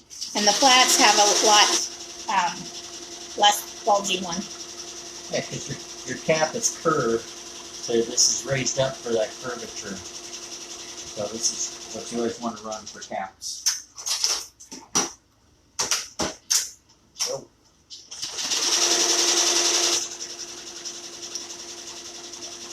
Any other questions? Any questions at all? Even if you're new here and you're worried that, you know, the question's been asked. There's no dumb You can questions. ask it again. Ask away. Yeah, if you don't know the answer and you want an answer to something, feel free to ask it. Question about needles, threads, the machine, anything. Caps.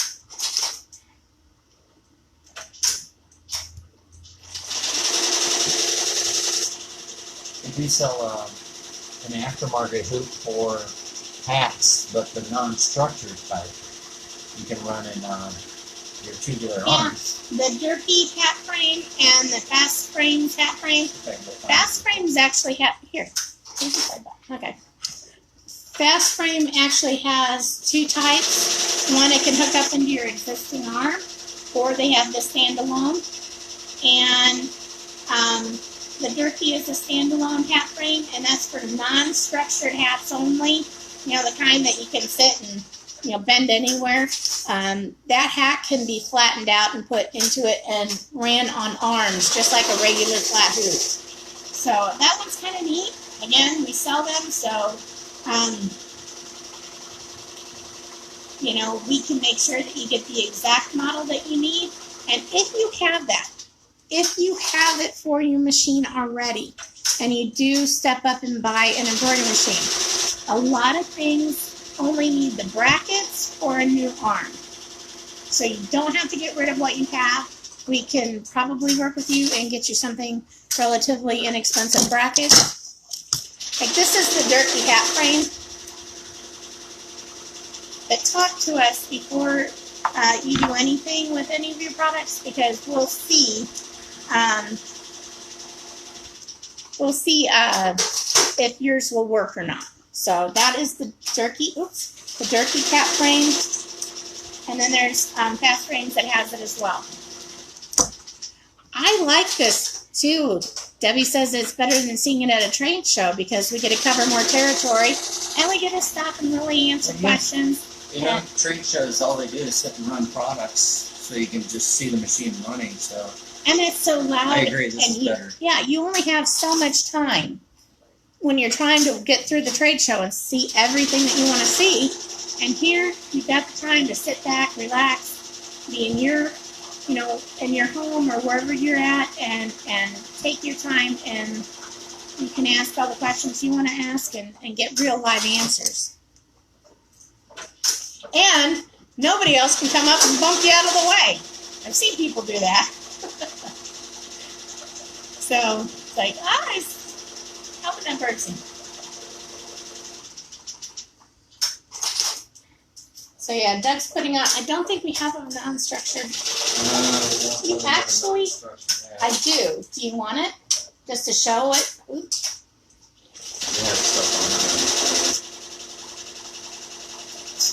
It might have something on it. Let me go grab that really quick. Yeah. I don't know if she explained, but this bar here is what holds the bill. So this would be loosened up. There you go. So you can put the bill in there. I think she's going to see if she's got a non-structured hat. But I might be able to show you which one it is. Kind of the same concept.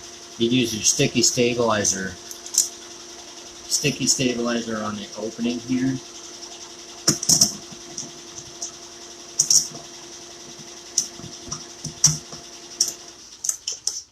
And if you don't want to use sticky stabilizer, you can also use I'm showing them with this hat. like clamps. Yeah, this This is a non-structured hat. It has no structure. It will not stand up on its own. Right.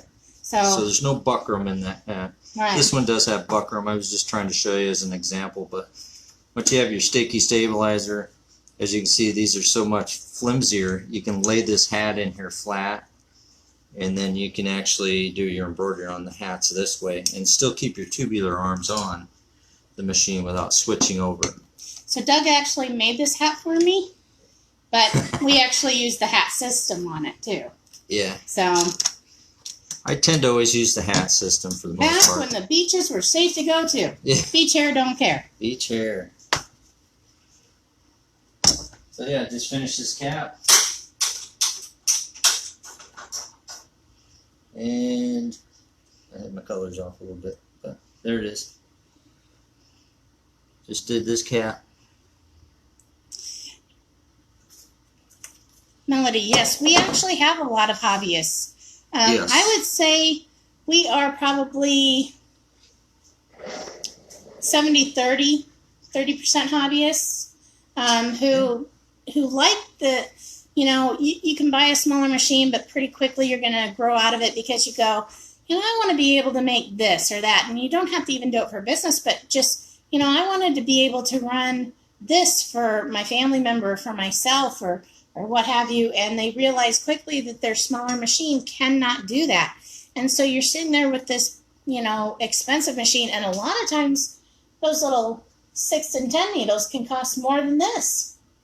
Oh yeah, I mean, brother, I think's got a single needle out that's more expensive than this machine. Yeah, so this is something that you can use when you want to. We were showing that cover. You can put the cover on it when you're not using it. More advantages with this because you get more colors. You got a bigger sewing field. I could go on and on for the value of this machine versus that machine. Yeah, and then yes, you'll be able to grow into it. You can use your existing software, all of it. So you've got so many things that you can do with this. And when you're not using it, throw the pre-made cover on, run some embroidery on the cover, make yours, flash if you want, and, use it when you need to.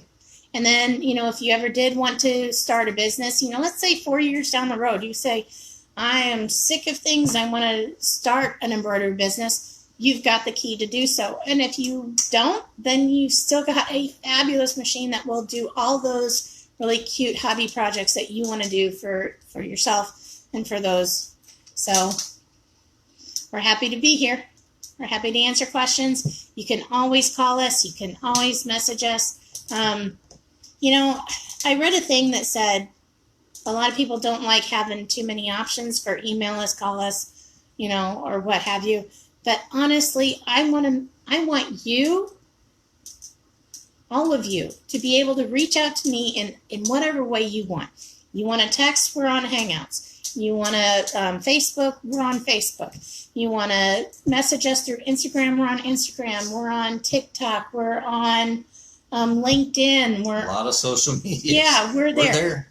The way that you like to contact somebody, the way that you want to reach out to us, whether it's phone or not, or email, we want to be there in that way for you. So we hope that you can see our links, and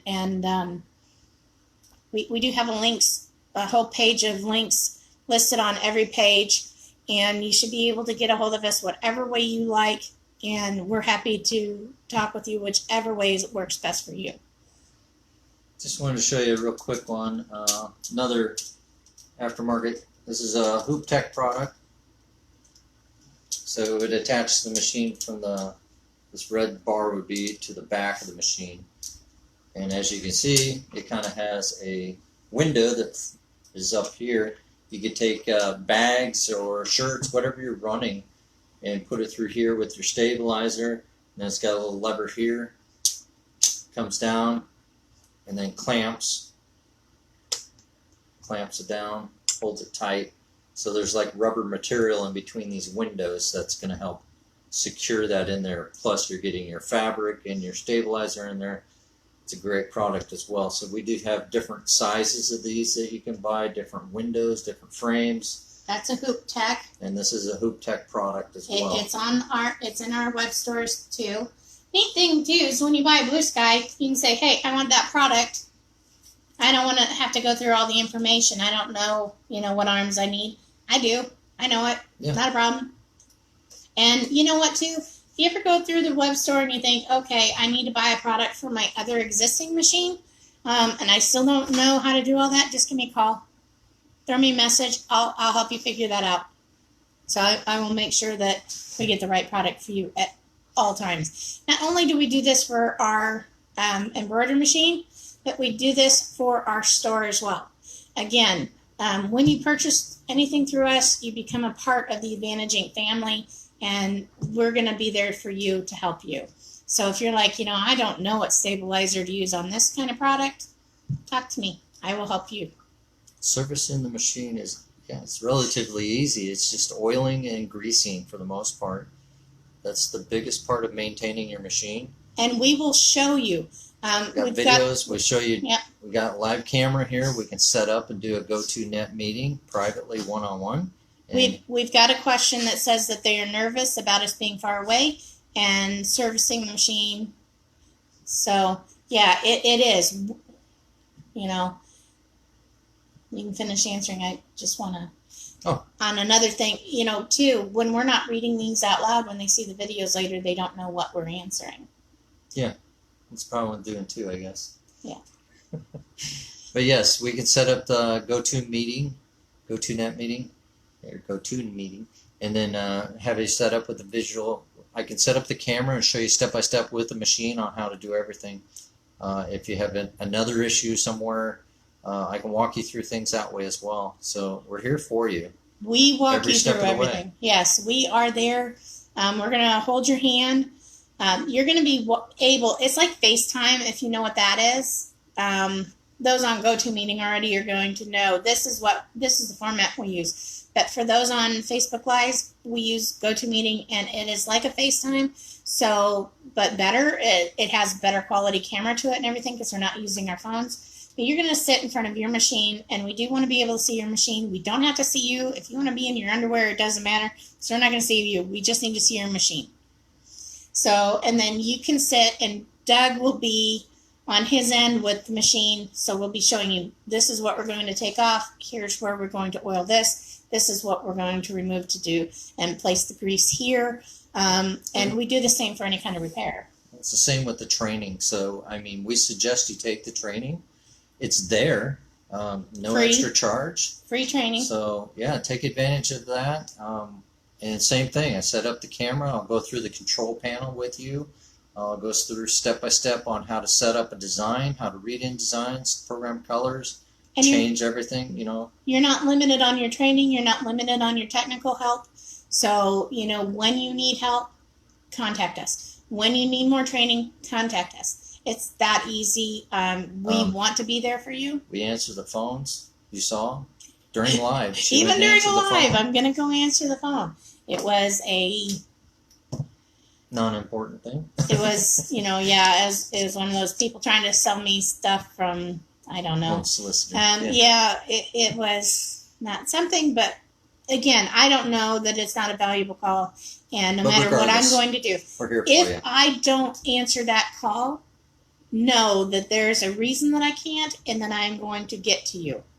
That's all there is to it. We always want to make sure that we get back to you as fast as possible. Thank you, Ron. Thanks Ron for says we're in. great sellers, and the next machine will be a blue sky. So it is something we want to ensure that we are there for you. We want you to feel, we want you to know that no matter how much you need from us, we're going to be there for you. We are not going to get frustrated with you. And if something isn't clicking for you, we just want you to try to, take a breath, and, Doug will try 3 or 4 different ways of showing you to where it clicks for you.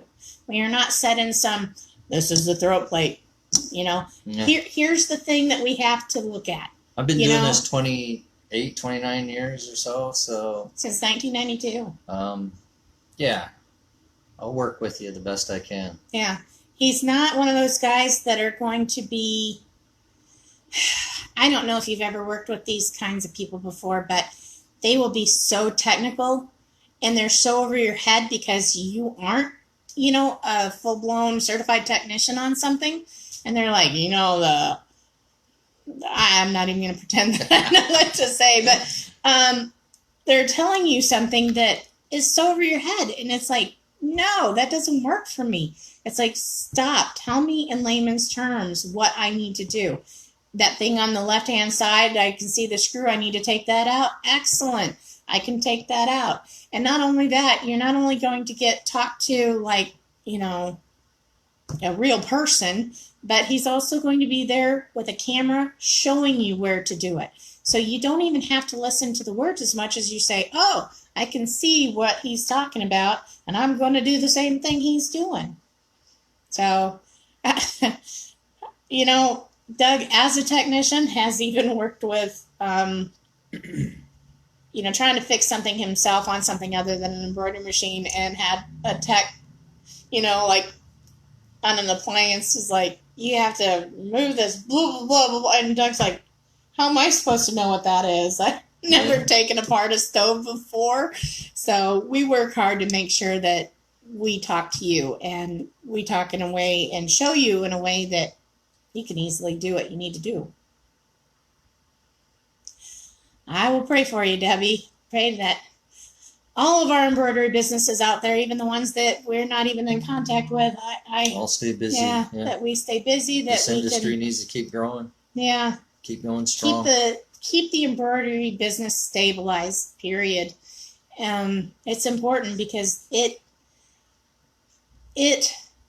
employs Americans. Americans can take the time and run our own business and not always make all the money for a big corporation. It is something that we can do ourselves. And even, especially right now with COVID, you can do it in your home, Exactly. Work out of your house with this machine. You can still be doing business. You can work out of your house, or even with COVID, even if you're not wanting a job and you just need something to help stave off the insanity that being stuck in your home can cause. Yeah. So when you're sitting there running cool designs and you're watching it, and maybe you're going to make a quilt, or maybe you decided you want to, make a really cool shirt for yourself, some or a Christmas hat, presents for everybody. Yeah, make earrings, make jewelry, make lace, whatever you're going to decide to do. That is something that can really help you, and it can be beneficial, and especially during COVID. That's why we're keeping the sale. So people need it. People need something that they can do.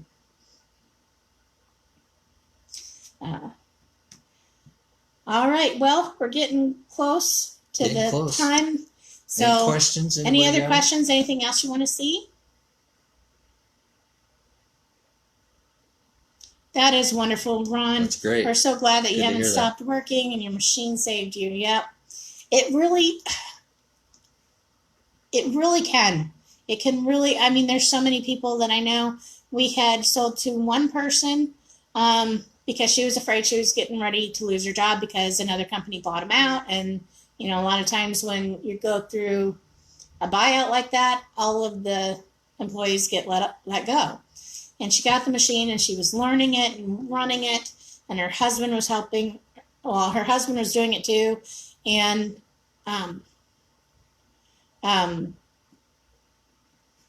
it was horrible, but 3 months later, sure enough, all of the original employees got let go. So, but by that time, she had already built up enough clientele and was already doing stuff, and her husband, started focusing on it, and it really was working with them.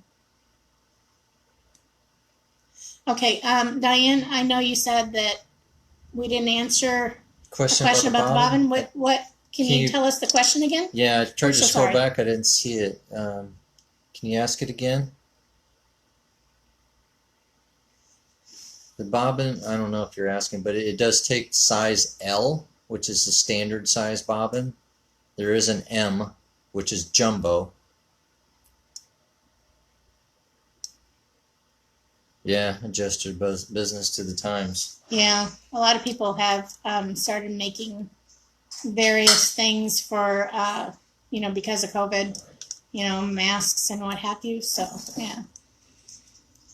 So, do you have to remove the bobbin from the holder? Yeah, so here's the bobbin case. I just took it out of the machine. So, as you can see, it's got the little flip door. Pull the door out, and then it comes straight out. And there's the bobbin. Now, these are an L size, and they're Magna glides. Magna stands for magnet. So, as you can see, I have to kind of pull that to get it to come out. So, the black ring on the inside is the magnet. The other side is just green. It's a plastic core, basically. And do you have to remove them from the holder to oil?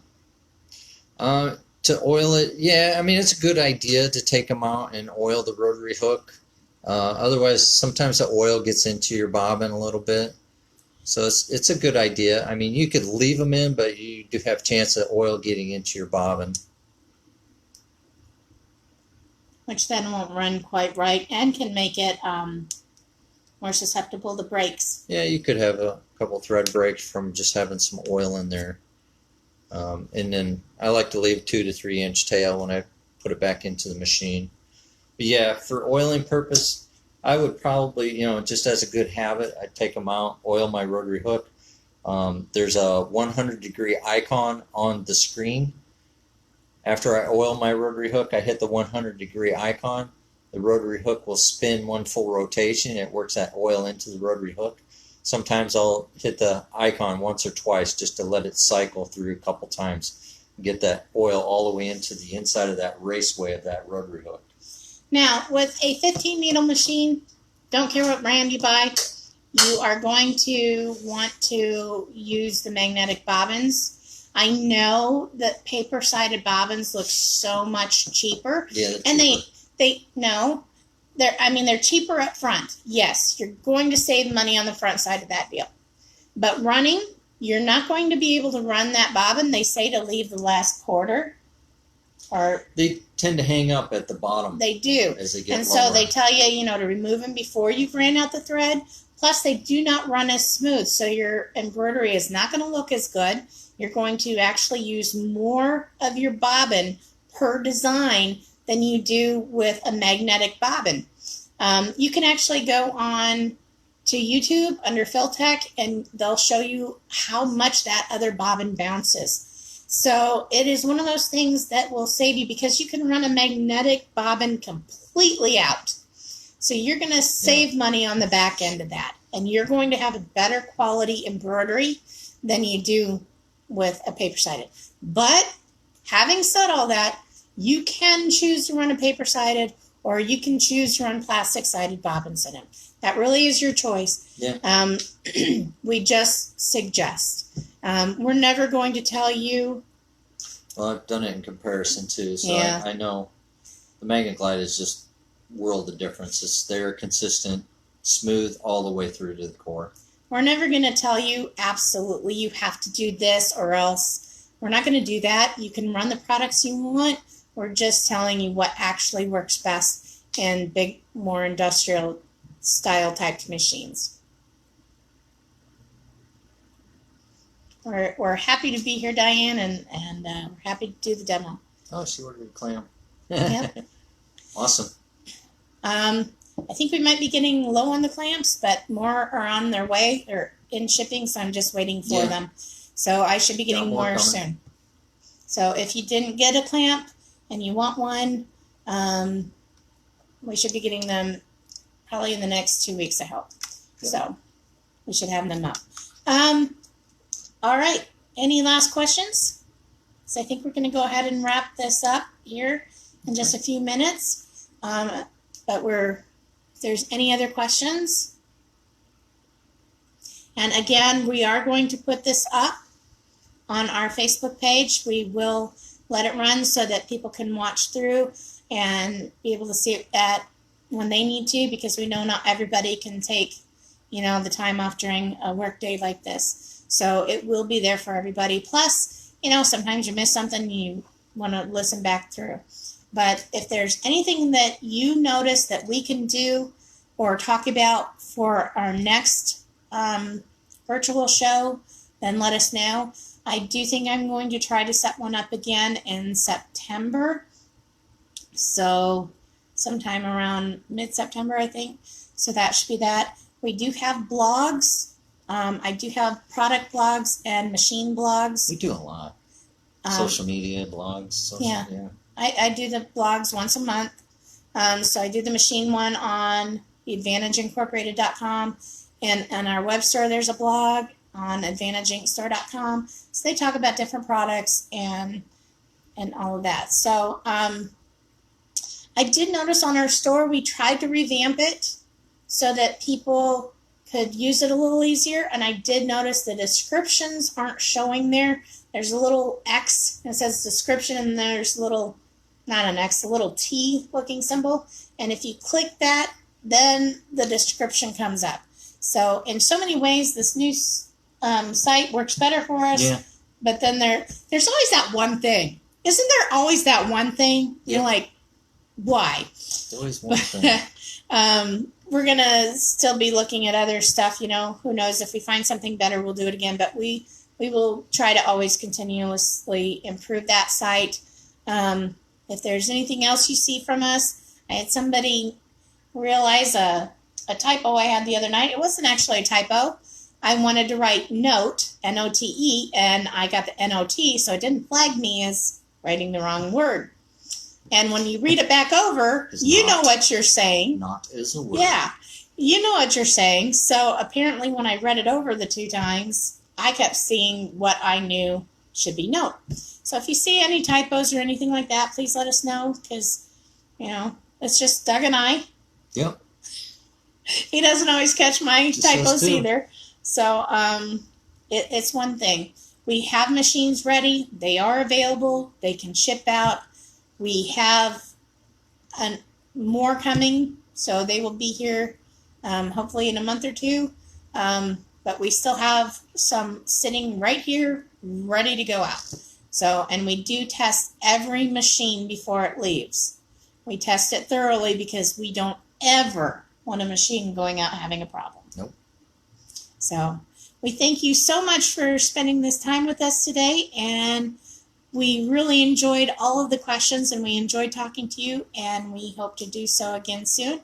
Look for the links. I will be putting something in probably tomorrow about when this next live expo will be again, and we'll talk to you then.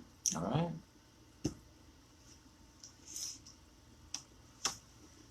Finish? Mm-hmm. Okay. I've never done it. I just push. Yep, push